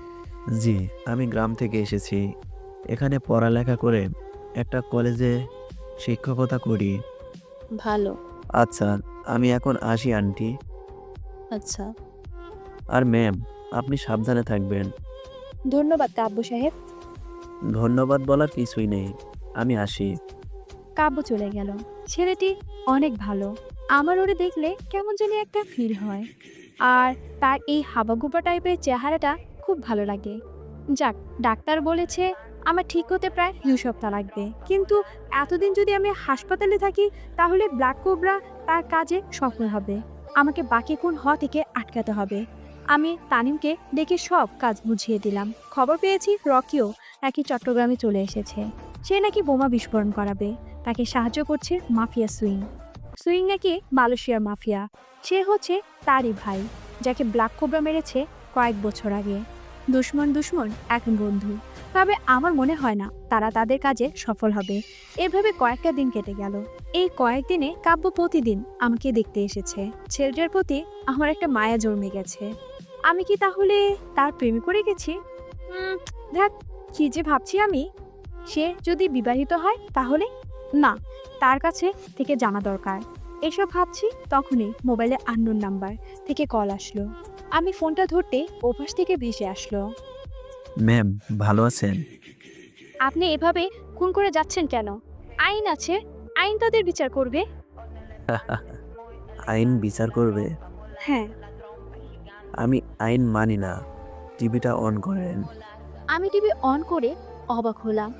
যে লোকগুলো আমাকে হামলা করেছিল তাদের লাশ আমার সামনের টিভির স্ক্রিনে দেখা যাচ্ছে। আমি ব্ল্যাক কোবরাকে বললাম, আপনি ওদেরকেও মেরে দিলেন, কিভাবে পারেন? আমি বলেছিলাম, ন্যায়ের পক্ষে আমি সারা জীবন আছি। আপনি সৎ, তাই আপনাকে যারা আঘাত করেছে তাদের উপরে পাঠিয়ে দিলাম। কেন করছেন এসব? দেশকে দুর্নীতি মুক্ত করছি। এভাবে? অধরা কি হয়েছিল? কেন জানতে চান? আমার জানা খুব জরুরি। শুনবেন? বলেন। ওপাশে অনেকক্ষণ নীরবতা ছিল। হঠাৎ কান্নার আওয়াজ পেলাম। সে কাঁদছে। কাঁদতে কাঁদতে আমাকে বলছে, অধরা রকির বেমানির ব্যাপারে আমাকে বলার জন্য আসছিল। সে কথাটি আফজালকে জানিয়েছিল। আর ওই আফজাল রকির সাথে হাত মিলিয়ে আমার অধরাকে আপনার অধরা কি? মেরে দেয়, আর আমাকেও। ভাগ্য সহায় ছিল বলে সেদিন আমি বেঁচে গেলাম। আর এই রকিকে আমি মেরেই ছাড়বো। শুনলাম সুইংয়ে নাকি রকির সাথে হাত মিলিয়েছে। দুইজনকেই মারবো, তারপর আমার কাজ শেষ। তারপর কি করবেন? কিছু না, হারিয়ে যাব আবার। আপনি ভালো মানুষ, প্লিজ এসব করিয়েন না, ছেড়ে দেন এসব। আপনাকে কেউ কিছু করবে না। আপনার আইন আমার নামে ভয় পায়, আর আপনি বলছেন তারা আমার কিছু করবে? রাখি ম্যাডাম, ভালো থাকবেন, আর দোয়া করি তাড়াতাড়ি সুস্থ হয়ে উঠুন। হ্যালো হ্যালো, সে কল কেটে দিল। একে আটকাতে হবে যে কোনো মতেই। কিছুক্ষণ পর দেখে কাব্য আসে আমার কাছে। ওকে দেখে মনটা ভালো হয়ে গেল। কাব্যর দিকে তাকিয়ে দেখলাম তার চোখ খোলা। সেও কি কান্না করেছে নাকি? আমি তাকে জিজ্ঞাসা করলাম, কাব্য সাহেব কান্না করেছেন নাকি? না, চোখে কিছু একটা পড়েছে হয়তো। আমি পুলিশ বলে আমার মনটা পাথরের না। আমি সব বুঝি। কাঁদছেন কেন? বউয়ের সাথে ঝগড়া হয়েছে নাকি? বিয়েও করিনি এখনো, বউ আসবে কোথা থেকে? বিয়ে করেননি? তাহলে তো রাস্তা ক্লিয়ার আমার। তো কাঁদছেন কেন? কিছু পুরনো স্মৃতি মনে পড়ে গিয়েছিল। কি স্মৃতি? বাদ দেন না, কিছু না। কেন? আচ্ছা, এখন বলেন কেমন লাগছে আপনার? ভালো, কালকে থেকে চাকরিতে জয়েন করব। আপনাকে তো ডাক্তার রেস্ট করতে বলেছে। দেশ আগে, জীবন পরে। বুঝলাম, কিন্তু এই অসুস্থ শরীর নিয়ে কিভাবে কাজ করবেন? এটা সমস্যা হবে না। আপনার ইচ্ছা, তবে আপনার দেশভক্ত আর সততা দেখে আমি মুগ্ধ। তাই শুধুই মুগ্ধ, আর কিছু না। আর কিছু কি? কিছু না। আচ্ছা, আমি এখন আসি, কালকে দেখা হবে না হয়। এইমাত্র এসেছেন, আর একটু বসুন। কফি খাই একসাথে। আচ্ছা। আমি কনস্টেবলকে কফির জন্য পাঠালাম। কাব্যকে বললাম, তো কাব্য সাহেব, গার্লফ্রেন্ড কেমন আছে আপনার? এসব নাই আমার। আপনার মতো এত হ্যান্ডসাম ছেলের গার্লফ্রেন্ড নেই বললে চলে নাকি? আমি হ্যান্ডসাম? হাসছেন কেন? সত্যি তো বললাম। আপনি প্রথম ব্যক্তি যে আমার তারিফ করছে। সত্যি বলছি। ধন্যবাদ। তো বিয়ে করার ইচ্ছে নেই? ভালো পাত্রী পেলে করব। আচ্ছা, আমার কাছে আসুন তো একটু। কেন? আসেন না। বলেন। আমি কাব্যকে আমার কাছে আনলাম। তাকে হ্যাসকা টান দিয়ে আমি তার ঠোঁট জোড়াকে আমার ঠোঁট জোড়ার সাথে এক করে দিলাম। কিছুক্ষণ পর ছেড়ে দিয়ে বললাম, আমাকে করবেন বিয়ে? আপনি এটা কি করলেন? আমি যা জিজ্ঞাসা করছি তার উত্তর দেন। না। কেন? আপনি আমাকে চেনেন? আমি কে সেটা জানেন? এত জানা লাগবে না। আপনাকে দেখলে আমার কেমন জানি একটা ফিল হয়, নিজেকে কন্ট্রোলে রাখতে পারি না। প্লিজ ম্যাম, আপনি বুঝতে পারছেন না, আমার আর আপনার জীবন অনেক আলাদা। ভালোবাসি তোমাকে, এর চেয়ে বেশি কিছু আমি বুঝি না। আর তোমাকেও বাধ্য হয়ে ভালোবাসতে হবে। সরি ম্যাম, আমি আসছি। শুনুন কাব্য, তুমি আমার, আর কারো আমি হতে দেব না। আপনি একটা পাগল, উন্মাদ। শুধু আমার। কাব্য চলে গেল। যাক, আমি আমার মনের কথাটা তো বলে হালকা হয়েছি। অন্যদিকে আমি ভাবছি জুই জানে না আমি সে, যাকে সে পাগলের মতো খুঁজে বেড়াচ্ছে। সে যদি জানে আমি ব্ল্যাক কোবরা, তাহলে সে ভেঙে পড়বে। আর ওর সাথে কয়েকদিন থেকে আমিও তার প্রতি দুর্বল হয়ে পড়ছি। না, আমাকে আমার কাজ শেষ করতে হবে। যারা আমার অদরাকে হত্যা করেছে, আমার দেশকে ধ্বংস করতে চাইছে, তাদের সবাইকে আমি মাটির সাথে মিশে দিব। যারা আমার অদরাকে হত্যা করেছে, আমার দেশকে ধ্বংস করতে চেয়েছে, তাদের সবাইকে আমি মাটির সাথে মিশে দিব। আমাকে এই জুইয়ের কাছ থেকে দূরে থাকতে হবে। সে আমার আসল পরিচয় জানে না বলে এসব করছে। যাক, এখন আমাকে ওই রকি আর সুইংকে আটকাতে হবে। তারা কুকুরের লেজের মতো আজীবনই বাঁকা থাকবে। রকিকে কল করা দরকার, তার থেকে ওদের বিষয়ে খবর নিতে হবে। যাক, আমাকে আমার কাজ যে কোনো মূল্যে শেষ করতে হবে। অপরদিকে জুই হাসপাতালে বসে আছে। কনস্টেবল সানি এসে বলল, ম্যাম আপনার কফি। একটা আমাকে দাও, আরেকটা তুমি খাও। আচ্ছা ম্যাম। আজকে থেকে এই হাসপাতাল জীবন থেকে ছাড়া পাবো। দম বন্ধ হয়ে আসছে এখানে। কালকে থেকে আবার কাজে জয়েন করব। যে করি হোক ব্ল্যাক কোবরাকে ধরতেই হবে, আর এই কাব্যকে আমার করে নিতেই হবে। দেখি কি করে সে আমার ভালোবাসাকে না করে। আমার মায়া ওকে পড়তেই হবে যেভাবেই হোক। বিকালের দিকে আমি হাসপাতাল থেকে রিলিজ পেলাম। যাক, বাসায় এসে মনটা ভালোই লাগছে। এখন কাব্যকে একটা কল দেওয়া দরকার। আমি সাথে সাথে কল দিলাম। না, কাব্য কল ধরছে না। কুত্তাকে আমি মেরেই ফেলবো। আমি দেখাচ্ছি মজা। কনস্টেবলকে বলে কাব্যকে ধরে আনার অনুমতি দিলাম। 1 ঘন্টা পর কাব্য আমার সামনে বসা। আমাকে দেখে বলল, কাজটি ভালো করেননি। আমাকে এভাবে ধরে আনার মানে কি? তুমি ওই সময় চলে এসেছিলে কেন? আর শোনো, আজকে থেকে কোনো মেয়ের দিকে তাকাবে না। ম্যাম, আপনি বুঝতে পারছেন না, আমাদের মাঝে অনেক দূরত্ব। তাতে কি, তুমি সেটা কমিয়ে দাও। ম্যাম, এটা কোনোদিনও সম্ভব না। আপনি যা ভাবছেন তা কখনো হবে না। আমি কি ভাবছি তা তুমি জানো কি করে? তার মানে তুমিও আমাকে ভালোবাসো? আমার জন্য তোমার মনে অনুভূতি আছে। Please stop this. আপনি ডিআইজি বলে যা খুশি করবেন। হ্যাঁ করব, তোমাকে পাওয়ার জন্য সব করব। আপনার পায়ে পড়ি, এসব করবেন না প্লিজ। এই, তোর সুন্দর করে বলছি তাই মাথায় ঢুকছে না, তাই না? মেরে হাত পা সব গুঁড়ো করে দিব। আমি পুলিশ, আমি জানি কিভাবে রাজি করাতে হয়। চুপচাপ রাজি হয়ে যা আর আমাকে বিয়ে করে নে। না হলে কি করবেন? আমি আপনার সুপারিয়রদের আপনার নামে নালিশ করব।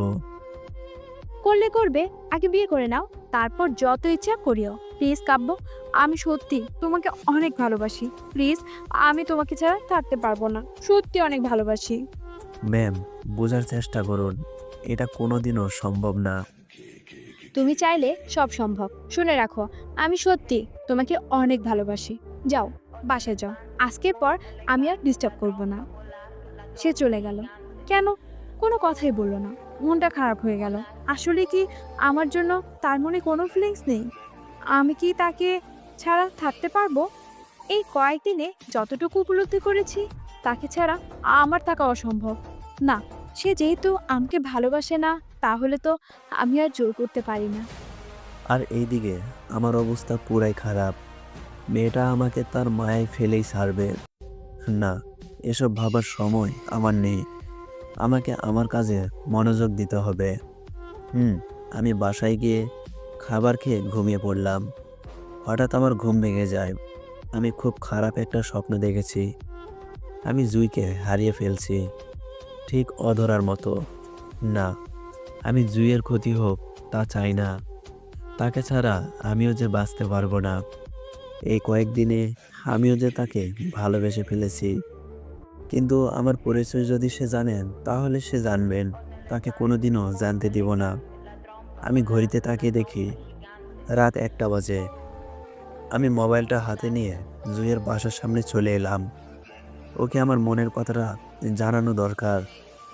আমি একবার হারিয়েছি, আরেকবার হারাতে চাই না। ধরার মতো জুইকেও হারাতে পারবো না। আমি জুইয়ের বাসার নিচে দাঁড়িয়ে তাকে কল দিলাম। জুই অভিমানী সুরে বলল, কেন কল দিয়েছেন আপনি? একটু নিচে আসেন। কোথায়? আপনার বাসার নিচে। আপনি কোথায়? আপনার বাসার নিচে। কি, এত রাতে তুমি এখানে কি করছো? দাঁড়াও, আমি আসছি। সে 5 মিনিটের মধ্যেই চলে আসলো। পরনে নীল শাড়ি। বাহ, আজ প্রথমবারের মতো তাকে দেখতে অন্য দিনের চেয়েও বেশি সুন্দর লাগছে। আমি সোডিয়াম লিওনের আলোতে তার দিকে অপলক দৃষ্টিতে তাকিয়ে আছি। সে এসে আমাকে বলল, এত রাতে এখানে কি করছো? আপনি কি কোনোদিন জ্যোৎস্না রাতে রাস্তার ফুটপাত ধরে হাঁটেছেন? আমার সেই সুযোগ কোনোদিনও হয়নি। আমার সাথে হাঁটবেন? কেন? চলেন না। আচ্ছা চলো। আমি আর জুই হাঁটছি। জুইকে বললাম, শোনেন, আমি একজন এতিম ছেলে। আমার মা বাবা কে আমি সেটাও জানি না। একটা এতিমখানায় আমি বড় হয়েছি, সেখান থেকে কোনো মতে পড়ালেখা করি, আর এই চাকরিটা নেই। আমার জীবনে আমি ভালোবাসা কি তা কোনোদিনও উপলব্ধি করতে পারিনি।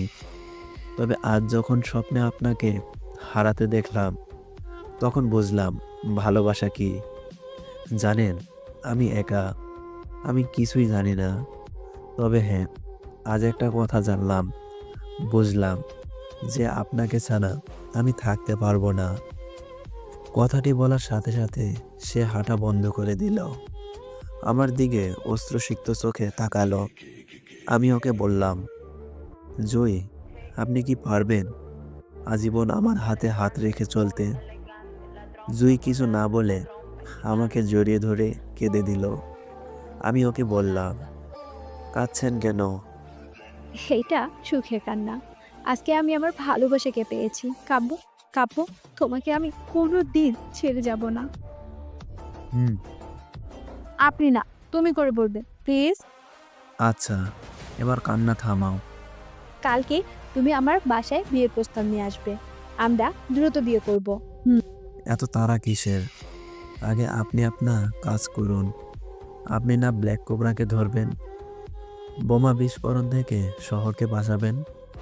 এইটা সমস্যা নাই। আর আমার মনে হয় না ব্ল্যাক কোবরাকে ধরতে পারবো, তবে চেষ্টা করব। আর বোমা বিস্ফোরণ হবে বলে মনে হয় না। ব্ল্যাক কোবরা সবাইকে শেষ করে দিবে। তুমি পুলিশ হয়ে মাস্তানের সঙ্গ দিচ্ছ? সমস্যা নাই, মাস্তানটা ভালো। এসব বাদ দাও, চলো আইসক্রিম খাবো। এত রাতে? হুম, আচ্ছা চলো। আমরা আইসক্রিম নিয়ে রাস্তার পাশে বসে বললাম। জুই আমাকে বলল, শুনেন, আপনিই প্রথম ছেলে আমার জীবনে, আর আপনি শেষ। কেন? স্কুল, কলেজে, বিশ্ববিদ্যালয়ের কোনো ছেলের সাথে কোনো দিন কথা বলিনি আমি। এমনকি আমার কোনো ছেলে ফ্রেন্ডও ছিল না। তবে হ্যাঁ, থানায় দরকারি কাজে সবার সাথে কথা বলতে হতো। তবে বিয়ের পর ছেড়ে দিব। এই কেসটা ক্লোজ হলেই রিজাইন করব। কেন? সংসারে মনোযোগ দিব। কয়েকদিনে আমাকে এতটা ভালোবেসে ফেলেছো? ভালোবাসা আসলেই হুট করেই হয়ে যায়। হুম তুমিও তো হুট করে আমায় ভালোবেসে ফেললে। হুম কয়েকদিনে আমাকে এতটা ভালোবেসে ফেলেছো। হুম ভালোবাসা আসলেই হুট করে হয়ে যায়। হুম তুমিও তো হুট করে আমায় ভালোবেসে ফেললে। হুম এই শুনো, কি? কাছে আসো। এই দাঁড়াও, তোমার চোখে আমি দুষ্টুমি দেখতে পাচ্ছি। না, আমি যাব না। আমি জুইকে জড়িয়ে ধরলাম, তার চোখের দিকে অপলক দৃষ্টিতে তাকিয়ে আছি। আমি তার দিকে নিজের ঠোঁট জোড়াকে এগিয়ে নিয়ে যাচ্ছি। তার ঠোঁট জোড়া কাঁপছে। হঠাৎ করেই জুইয়ের মোবাইলে কল আসলো। তাকে ছেড়ে দিলাম। জুই কলটা ধরে কথা বলছে, আর আমি তার কথা শুনছি। কল দিয়েছে তার এক খবরই। জুই কথা বলে এসে আমাকে বলল, কাব্য চলো, আমাকে এখন থানায় যেতে হবে। এত রাতে থানায় কেন? রকি ও তার বন্ধুরা নাকি কয়েকদিনের ভিতর বোমা বিস্ফোরণের প্ল্যানিং করছে। আমাকে যেভাবে হোক তাতে আটকাতে হবে। চলো। তাকে বাসার সামনে দিয়ে এসে চলে আসছিলাম, তখনই জুই পেছন থেকে ডাক দিয়ে বলল, আই কাব্য। বলো। জুই তার ঠোঁট জোড়াকে আমার ঠোঁট জোড়ার সাথে এক করে দিল। প্রায় 5 মিনিট পর ছেড়ে দিয়ে বলল, সাবধানে যেও। আচ্ছা। আমিও নিজের আস্তানায় চলে আসলাম। রাফি এসে বসে আছে। আমি রাফিকে বললাম, কি খবর? ভাই, ওরা নাকি পরশু শহরে বোমা বিস্ফোরণ করবে। আমিও দেখি কিভাবে করবে। তুই যা, আর শোন, সাবধানে থাকবি। আচ্ছা ভাই, আসি। রাফি চলে গেল। আমি আমার ছেলেদের ডাক দিলাম, এই কোথায় তোরা? জি ভাই বলেন। কালকের মধ্যে রকিকে আমার সামনে চাই। জি ভাই, তাকে হাজির করব ভাই। ওই সুইং। ওরে আমি মালয়েশিয়াতেই মারবো। আগে রকি খেলা শেষ করি। আমি বাসায় চলে আসলাম। এদিকে জুই ভাবছে, কিভাবে এই বিস্ফোরণ আটকাবো। শহরে ঘনবসতি এলাকা, তারা বিস্ফোরণ করবে, কিন্তু সব জায়গায় তো মানুষের আনাগোনা। কয় জায়গা আমরা প্রোটেকশন দিব? না, এইভাবে হবে না। আমাকে ম্যামের সাথে কথা বলতে হবে। সাথে সাথে আমি ম্যামকে কল দিলাম। রিসিভ হতে কল ধরলো ম্যাম। আমি বললাম, ম্যাম, বোমা বিস্ফোরণ আটকানোর কোনো সমাধান পাচ্ছি না। তাহলে রকিকেই শেষ করে দাও। কালকেই অপারেশন চালাও তার আস্তানায়, আর সবাইকে মেরে দাও। Okay ma'am. আমি ফোন রেখে সবাইকে ডাকলাম কালকের অপারেশনের জন্য। সবার সাথে মিটিং করে সিদ্ধান্ত নিলাম কালকেই আমরা রকির আস্তানায় হামলা করব। আমাদের সাথে থাকবে ব্র্যাক। সারা রাত আমরা অক্লান্ত পরিশ্রম করে প্ল্যানিং করলাম। পরের দিন আস্তানে গিয়ে দেখি রকির সব ছেলেরা মরে পড়ে আছে। পুরো বাড়ি খুঁজেও রকিকে পাওয়া গেল না। কোথায় গেল সে? Black cobra? হ্যাঁ, ব্ল্যাক কোবরাই করেছে এসব। তানিম এসে বলল, ম্যাম, পুরো জায়গা সার্চ করেও রকিকে পাওয়া গেল না। পাবে না, ব্ল্যাক কোবরা নিয়ে গেছে ওকে। ম্যাম, তাহলে ভালোই হয়েছে। কি বলছো তানিম? একটা মাফিয়া কি সাব্বাসী দিচ্ছ? সরি ম্যাম, তবে ব্ল্যাক কোবরা কিন্তু কাজটি ভালোই করেছে। আমরা রকিকে ধরলে সে কোনো না কোনোভাবে ছাড়া পেয়ে যেত, কিন্তু ব্ল্যাক কোবরা তাকে ছাড়বে না। তানিমের কথাটা ঠিক, তাই আমি আর কিছু বললাম না। তবে হ্যাঁ, এই ব্ল্যাক কোবরাকে ধরা খুব জরুরি। মোবাইলে কল আসলো। কল ধরতেই বলল, ম্যাম, ভালো আছেন? রকিকে কোথায় নিয়ে গেছো? আমার কাছে হেফাজতে আছে, তবে বেশিক্ষণ না, কয়েক ঘন্টার জন্য। এরপরে সে উপরে। কেন মারছো ওদেরকে? দেশকে স্বাধীনতা দিতেই মারছি। দেশের মানুষকে মেরে দেশপ্রেম দেখাচ্ছ? দেশের মানুষ না, দেশদ্রোহীদের মারছি। আমি তোমাকে ধরেই ছাড়বো। পারবেন না, শুধু শুধু বৃথা চেষ্টা করছেন কেন? তুমি বাঁচবে না। মৃত্যুর ভয় আমার নেই, রাখি। ফোনটা কেটে দিলাম। 1 ঘন্টার মধ্যে পুরো পুলিশ ফোর্স, আর্মি, র্যাব সকলে পুরো শহরে তন্ন তন্ন করে খুঁজছে, কিন্তু কেউ রকিকে পায়নি। খবরেরাও খবর দিচ্ছে না, কারণ ব্ল্যাক কোবরা খবর যদি কেউ জানেও তাহলে বললে সে মরবে, এটা তাদের জানা আছে। রকি আমার সামনে বসে আছে, তার নাক মুখ দিয়ে রক্ত পড়ছে। আমাকে দেখে বলল, অধরাকে মেরেছিস? কিছু বলিনি। আমাকে মারার চেষ্টা করেছিস, তবুও কিছু বলিনি। কিন্তু আমার দেশকে ধ্বংস করার চেষ্টা করেছিস। এবার তুই মর। দেরি না করে পেছন থেকে গুলিটা বের করে 6টা গুলি মেরে দিলাম তাকে। বুক দিয়ে রক্ত ঝরছে। আমার বদলা পূরণ হয়েছে। এবার সুইংয়ের পালা। আমি ছেলেদের বললাম, এই দেশদ্রোহী লাশটাকে ব্রিজের উপর থেকে ঝুলিয়ে দিবি, যাতে ভবিষ্যতে কেউ যেন আমার দেশকে ধ্বংস করার কথা মনেও না আনে। জি ভাই। 3 ঘন্টা পর আমরা সবাই রকির লাশটা পেলাম ব্রিজের উপর ঝুলানো। কল আসলো মোবাইলে। প্রধানমন্ত্রী ম্যাম কল দিয়েছেন। তিনি কল দিয়ে বললেন, তুই ব্ল্যাক কোবরার কেসটা এখানেই ক্লোজ করে দাও।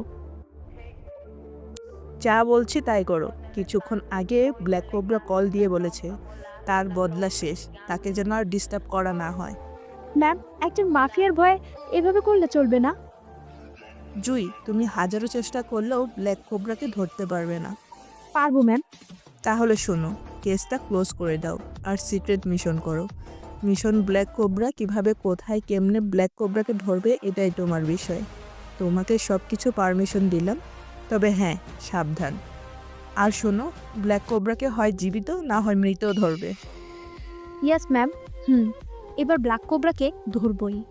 ওকে ধরা খুব জরুরি। আমি থানায় আসা মাত্রই কল আসলো। কল আসার সাথে সাথে তানিমকে বললাম, তানিম, আমার মোবাইলে যে কলটা এসেছে সেটা ট্রেস করো। জি ম্যাম। আমি কল ধরার সাথে সাথেই বলল, ম্যাম, ভালো আছেন? জি, মাফিয়া সাহেব। আর কয়জনকে খুন করবেন? আর একজন মাত্র, তবে তাকে এখানে না, অন্য কোথাও মারবো। কে সে? সুইং। এই মালয়েশিয়ান মাফিয়া? কি পান এসব করে? কেনই বা হত্যা করছেন এদেরকে? দেশকে বাঁচাতে। দেশকে বাঁচানোর জন্য হত্যা করবেন? ব্ল্যাক কে দিয়েছে এই অধিকার? কোবরাকে কেউ অধিকার দেয়নি, সে নিজের অধিকার আদায় করে নেয়। তানিম এসে বলল, ম্যাম, কল ট্রেস হয়েছে। কোথায়? ম্যাম, কয়েক কিলোমিটার দূরে। গাড়ি নিয়ে চলো। জি ম্যাম। পুরো পুলিশ ফোর্স নিয়ে আমরা যাচ্ছি ব্ল্যাক কোবরাকে ধরতে। সে কিন্তু এখনো লাইনে আছে, কথা হচ্ছে তার সাথে। আমি ওকে বলছি, তো কাব্য সাহেব, আপনার বদলা তো নিয়েই নিয়েছেন।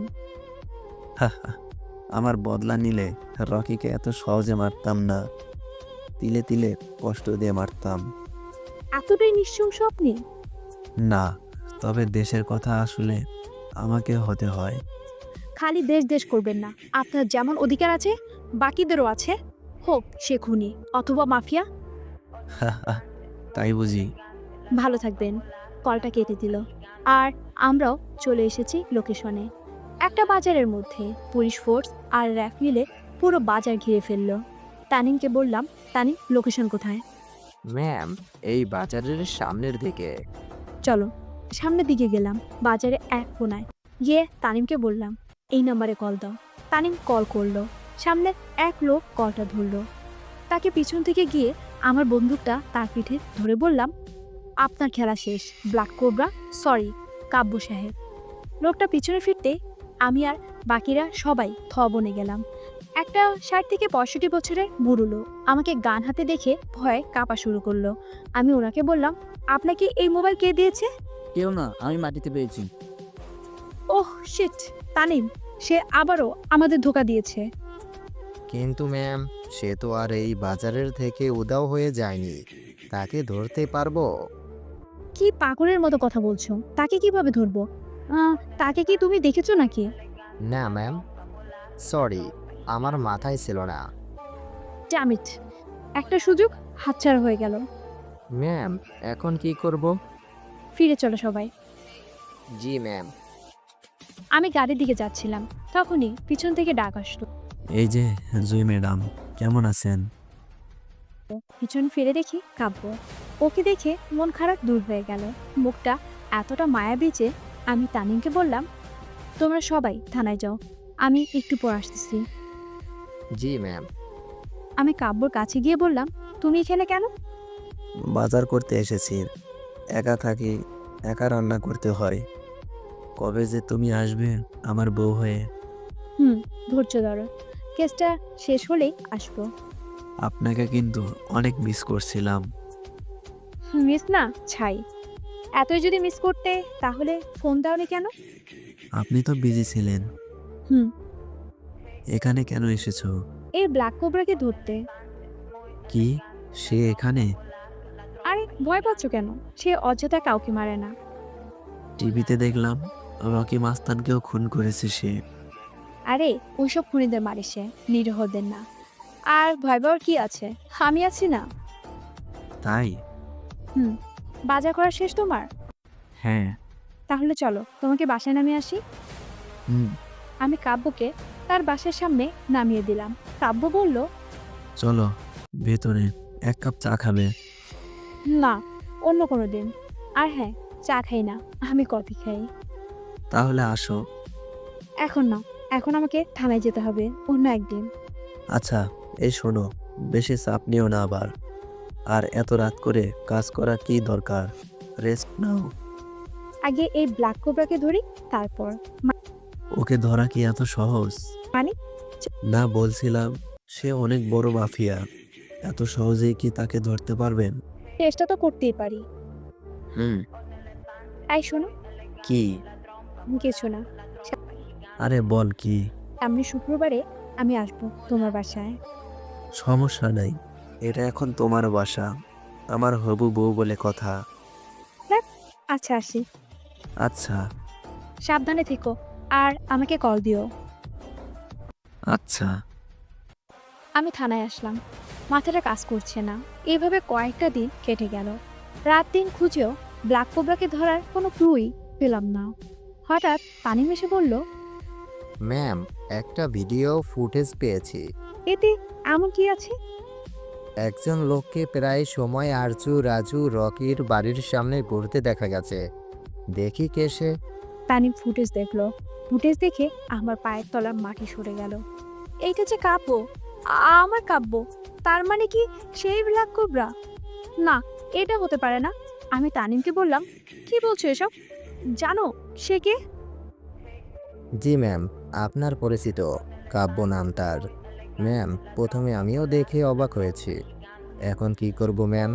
আর আপনার কি একটি বারের জন্য মনে হলো না এই কাব্য হলো সেই কাব্য যাকে ব্ল্যাক কোবরা নামে চিনি আমরা? Tanim, stop this. ম্যাম, এইটা কিন্তু বড় কুলো। এখন কি করব বলেন? আমি দুটানায় পড়ে গেলাম। একদিকে কাব্য, অন্যদিকে ব্ল্যাক কোবরা। যদি কাব্যই ব্ল্যাক কোবরা হয় তাহলে আমার ভালোবাসা তা শেষ। এছাড়া ব্ল্যাক কোবরাকে আমার ধরা খুব দরকার। একদিকে আমার ভালোবাসা, অন্যদিকে আমার পুলিশি ইউনিফর্ম। না, আগে আমার কাজ। আমি তানিমকে বললাম, তাকে ধরে নিয়ে এসে জিজ্ঞাসাবাদ করো। জি ম্যাম। আমি চলে আসলাম বাসায়। আমার দ্বারা সম্ভব না নিজের ভালোবাসা মানুষকে নিজের সামনে মার খেতে দেখা, খুব কষ্টের। পুলিশের জিজ্ঞাসাবাদ মানেই হলো 3rd ডিগ্রি টর্চার। আমি কিভাবে সহ্য করব? সারা রাত আমার ঘুম হয়নি, চোখের পাতা এক করতে পারিনি। থানার কেউ জানে না কাব্যকে আমি ভালোবাসি।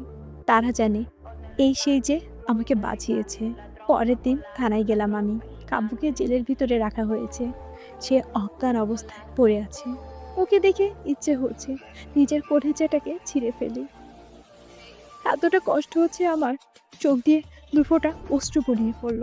তানিম এসে বলল, ম্যাম, সারা রাত পিঠাইছি কুত্তাটাকে, কিন্তু সে একই কথা বলছে। কি? সে রকি, আরজু, রাজু কাউকেই চেনে না। সে শুধু ওইখানে নাকি টিউশনি করানোর জন্য গেছে। খবর নিয়েছো? কথাটা সত্যি নাকি মিথ্যা? হ্যাঁ ম্যাম, কথাটা সত্য। এবার আর রাগকে কন্ট্রোল করতে পারিনি। আমি তানিমকে কষে থাপ্পড় মেরে বললাম, সত্যিটা জানার পরও কোন সাহসে তাকে এখানে আটকে রেখেছো? ম্যাম, আমার সন্দেহ হয়েছে তাই। চুপ ইডিয়েট! একজন পাবলিককে এইভাবে কেন পিটালে? এটা কি ভালো? যাও, ওকে হাসপাতালে নিয়ে যাও এক্ষুনি। জি ম্যাম। তানিম কাব্যকে নিয়ে হাসপাতালে গেল। ওইদিকে আমি নিজের কেবিনে এসে কাঁদছি। আমার জন্য কাব্য আজকে এতটা কষ্ট পেয়েছে, শুধু শুধু তাকে ভুল বুঝেছি। নিজেরই অনেক কষ্ট হচ্ছে। এই চাকরি আমি আর করব না।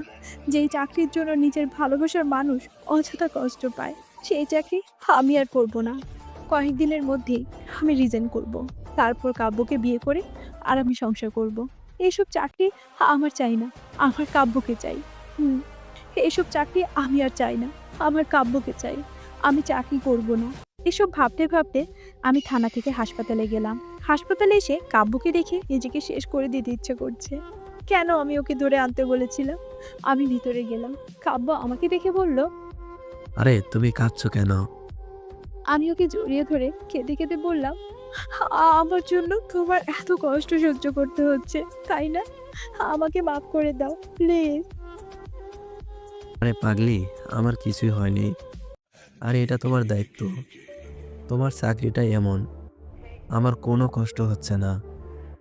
আমাকে মাফ করে দাও। আমি চাকরি থেকে রিজাইন করব। কেন? আমি চাই না এমন চাকরি। আমি তোমার সাথে সংসার করব। আমি আরে পাগলি, চাকরি কেন ছাড়বে? সিদ্ধান্ত নিয়েছি তাই। আমি বাধা দিব না, তবে চাকরি না ছাড়াই ভালো হবে। আমি করব না। এটা তোমার ইচ্ছা। আচ্ছা, আমি আসি, রাতে আবার আসবো। এই, কাছে আসো। বলো। আরে কাছে আসো। আসছি, এবার বলো। আমার কাছে আসতে আমি ওকে জড়িয়ে ধরে গালে একটা ইয়ে দিলাম। জুই লজ্জা পেয়ে বলল, অসভ্য কোথাকার। শুধু তোমার। আমি রাতে আসবো। আচ্ছা। আমি চলে আসলাম থানায়। থানায় এসে নিজের রিজাইন লেটারটা লিখে জমা দিয়ে চলে আসলাম। ব্ল্যাক কোবরাকে আমি আর ফলো করব না। সে এখন মুক্ত। অন্য কেউ চেষ্টা করবে তাকে ধরার। আমি রাতে কাব্যর কাছে গেলাম। সে শুয়েছিল। আমি তার মাথার কাছে গিয়ে বসে তার মাথায় হাত বুলাচ্ছিলাম। হঠাৎ করে খেয়াল করলাম কাব্য আমার দিকে অপলক দৃষ্টিতে তাকিয়ে আছে। আমি বললাম, কি হয়েছে? কি দেখছো এভাবে? তোমাকে কেন? সুন্দর লাগছে তাই। মিথ্যা। সত্যি বলছি। হয়েছে, এবার উঠো, খাবার খাবে। তুমি খাইয়ে দিলে খাবো। আচ্ছা, আমি কাব্যকে খাইয়ে দিচ্ছি। এমন সময় সে আমার আঙুলে কামড় দিয়ে বলল। আমি ওকে বললাম, কি হয়েছে, এভাবে কামড় দিচ্ছ কেন? কই কামড় দিলাম? তাহলে তুমিই খাও নিজে হাতে। সরি রাজকুমারী। রাজকুমারী কেন? হুম হুম। তুমি কথায় কথায় রাগ করো তাই। এই কুত্তা, কি বললি? আমি রাগ করি? তাহলে যা তুই, আমি গেলাম। এই দেখো আবার রাগ করছো। খাও এবার। হঠাৎ কাব্য আমার দিকে এক লোকমা ভাত এগিয়ে দিয়ে বলল, তুমি খাও এবার। আমি খাচ্ছি। আর কাব্য প্রাণ ভরে দেখছে। পরের দিন কাব্যকে ছেড়ে দিল। ছেড়ে দেওয়ার পরপরই কাব্য বলল, জুই আমাকে কয়েকদিনের জন্য দেশের বাইরে যেতে হবে। কেন কেন? আরে কলেজের একটা কাজে। কোথায়? মালয়েশিয়া। আচ্ছা যাও, তবে তাড়াতাড়ি চলে আসবে। আচ্ছা। পরের দিনে কাব্য চলে গেল। আমি ওকে এয়ারপোর্টে ছেড়ে দিয়ে এসেছি। 2 দিন পরে টিভিতে খবর দেখলাম। তখনই চোখ আটকে গেল। মালয়েশিয়ার মাফিয়া সুইং মারা গেল। পরক্ষণে আমি মুচকি হাসি দিয়ে টিভি বন্ধ করে দিলাম। বিয়ের আসরে বসে আছি, কাব্য আমার পাশে। কাজে বিয়ে পড়াচ্ছে। আমি আজ খুব খুশি। ভালোবাসার মানুষটাকে নিজে করে পাচ্ছি। বিয়েতে ওই কনস্টেবল চাচা এসেছেন, অধরা আব্বু এসেছে। ওনারা এসে আমাদের দোয়া করে গেল। আমি তাদের চোখে অশ্রু দেখছিলাম। এইটা হাসির অশ্রু। কাব্য আমাকে জিজ্ঞাসা করলো। ওনারা কে? আমি বললাম, বলবো বিয়ে পড়ানো শেষ হোক। বিয়ে পড়ানো শেষ। আমি আর কাব্য গাড়িতে করে কাব্যের বাড়িতে যাচ্ছি। গাড়িতে কাব্য জিজ্ঞাসা করলো, ওনারা কে বললে না তো? কেন মিস্টার ব্ল্যাক কোবরা সাহেব চিনেন না? ওনারা কে? কি কি কি বলছো? কে কে ব্ল্যাক কোবরা? নাটক করতে হবে না, আমি সব জানি। মানে বুঝলাম না। আমি জানতাম তুমি ব্ল্যাক কোবরা। তাহলে অ্যারেস্ট করনি কেন? ভালোবাসি তাই। কবে থেকে জানো? কনস্টেবল চাচা যখন বলল আপনি ওনার সাথে দেখা করবে, তখন থেকে তার উপর নজর রাখছিলাম। আর অধরার বাবার সাথে যখন দেখা করতে গিয়েছিলাম, তার কিছুক্ষণ পরেই আমি তোমাকে তার সাথে দেখা করতে যেতে দেখেছি। আর আমি এতটাও বোকা না যে তোমার আওয়াজ চিনতে পারবো না। তাহলে আমাকে ভালোবাসলে কেন? আমি তো মাফিয়া। তাতে কি, এখন থেকে সব ছেড়ে দেবে, কলেজে চাকরি করবে, আর আমার পাশে আজীবন থাকবে। এত ভালোবাসো কেন? জানি না, তবে ডায়েরিটা পড়ে মনে হলো তুমি অনেক ভালো, তাই। বুঝলাম। কি বুঝছো? ভালোবাসি। আমি জানি। এসব ছেড়ে দিবে নাকি এখনো চালিয়ে যাবে? তুমি জানো আমি অন্যায় সহ্য করতে পারি না। অন্যায় হলে আমি নিজেকে আটকে রাখতে পারি না। আমিও চাই না এসব ছেড়ে দাও। তবে হ্যাঁ, খুন করবে না আর কোনোদিন, প্রমিস করো। প্রমিস। আর আমাকে অনেক অনেক ভালোবাসবে। নিজের থেকেও বেশি। এই দিনের পর থেকে ব্ল্যাক কোবরা নামের মানুষটাকে আর দেখা যায়নি। এখন শুধু আছে কাব্য। 3 বছর পর আমি রান্না করছিলাম। কাব্য আমাদের ছেলে আয়ানকে নিয়ে বসে আছে। আমি কাব্যকে ডেকে বললাম, আয় শুনছো? বলো। আয়নকে রেখে একটা লবণের প্যাকেট নিয়ে আসো। তোমার জ্বালায় আর বাঁচি না, যাচ্ছি। কাব্য লবণ আনতে গেল। আমি জানলা দিয়ে তাকে দেখছি আর হাসছি। আয়ান আমার কোলে, কাব্য লবণ নিয়ে ফিরছিল। ওই সময় কয়েকজন ছেলে তাকে ঘিরে ধরে বলল, এই শালা মাস্টার, তুই কালকে আমার ভাইকে তার করে রাখছিলি কেন? সে ভুল করেছে তাই। আব্বে, তুই চিনস না আমি কে? কে তুমি? শালা এই শহরের নাম করা ডান বাচ্চুর লোক। কথাটা শুনে আমি হাসতে হাসতে শেষ। কাব্য বলল, আপনার ডন ভাইকে একটু কল দেন, কথা বলি। কেন শালা? দেন না, একটু কথা বলি। ছেলেটি কল দিল। কল ধরে কাব্যকে দিল কথা বলতে। কাব্যকে বাচ্চু বলল, ওই কে রে তুই? ভাই আমি কেউ না। আমার ছেলেরা তোকে মেরে ফেলবে। সরি ভাই, আমার ভুল হয়ে গেছে। বাই দ্য ওয়ে, আমি কাব্য। তুই কাব্য হ আর যাই হ, তাতে আমার কি? আমার আরেকটা নাম আছে ভাই। কি নাম থাকবে তোর? জোকার নাকি? না ভাই। তাহলে পেছনে তাকিয়ে দেখেন বাচ্চু ভয়ে ভয়ে বলল। ভাই ভাই আমাকে মাফ করে দেন, আমার ভুল হয়েছে। কাব্য ফোনটা ছেলেটার হাতে দিয়ে বাসার দিকে চলে আসলো। আমিও জানলা থেকে সরে গেলাম। আমি জানি ছেলেগুলো এখন কি করবে, তারা এই শহর ছেড়ে পালাবে। ছেলেটি মোবাইল নিয়ে বাচ্চুকে বলল, ভাই লোকটি কি বললো? খারাপ দাদা, পালা এখান থেকে, না হলে জানে মরবি। কেন ভাই? জানিস কে সে? কে? Black cobra. কি কি? ছেলেগুলো দৌড়ে পালাচ্ছে। কাব্য বাসায় এসে লবণের প্যাকেট আমার হাতে দিয়ে বলল, জানো জুই, মনে হয় দেশে আবার সন্ত্রাসীর সংখ্যা বেড়ে যাচ্ছে। আমি ওর কথা শুনে কিছুই বুঝলাম না। আয়ানকে তার কোলে দিয়ে একটা হাসি দিয়ে রান্নাঘরে চলে আসলাম। ব্ল্যাক কোবরা বেঁচে আছে। Black cobra the mafia king is everywhere.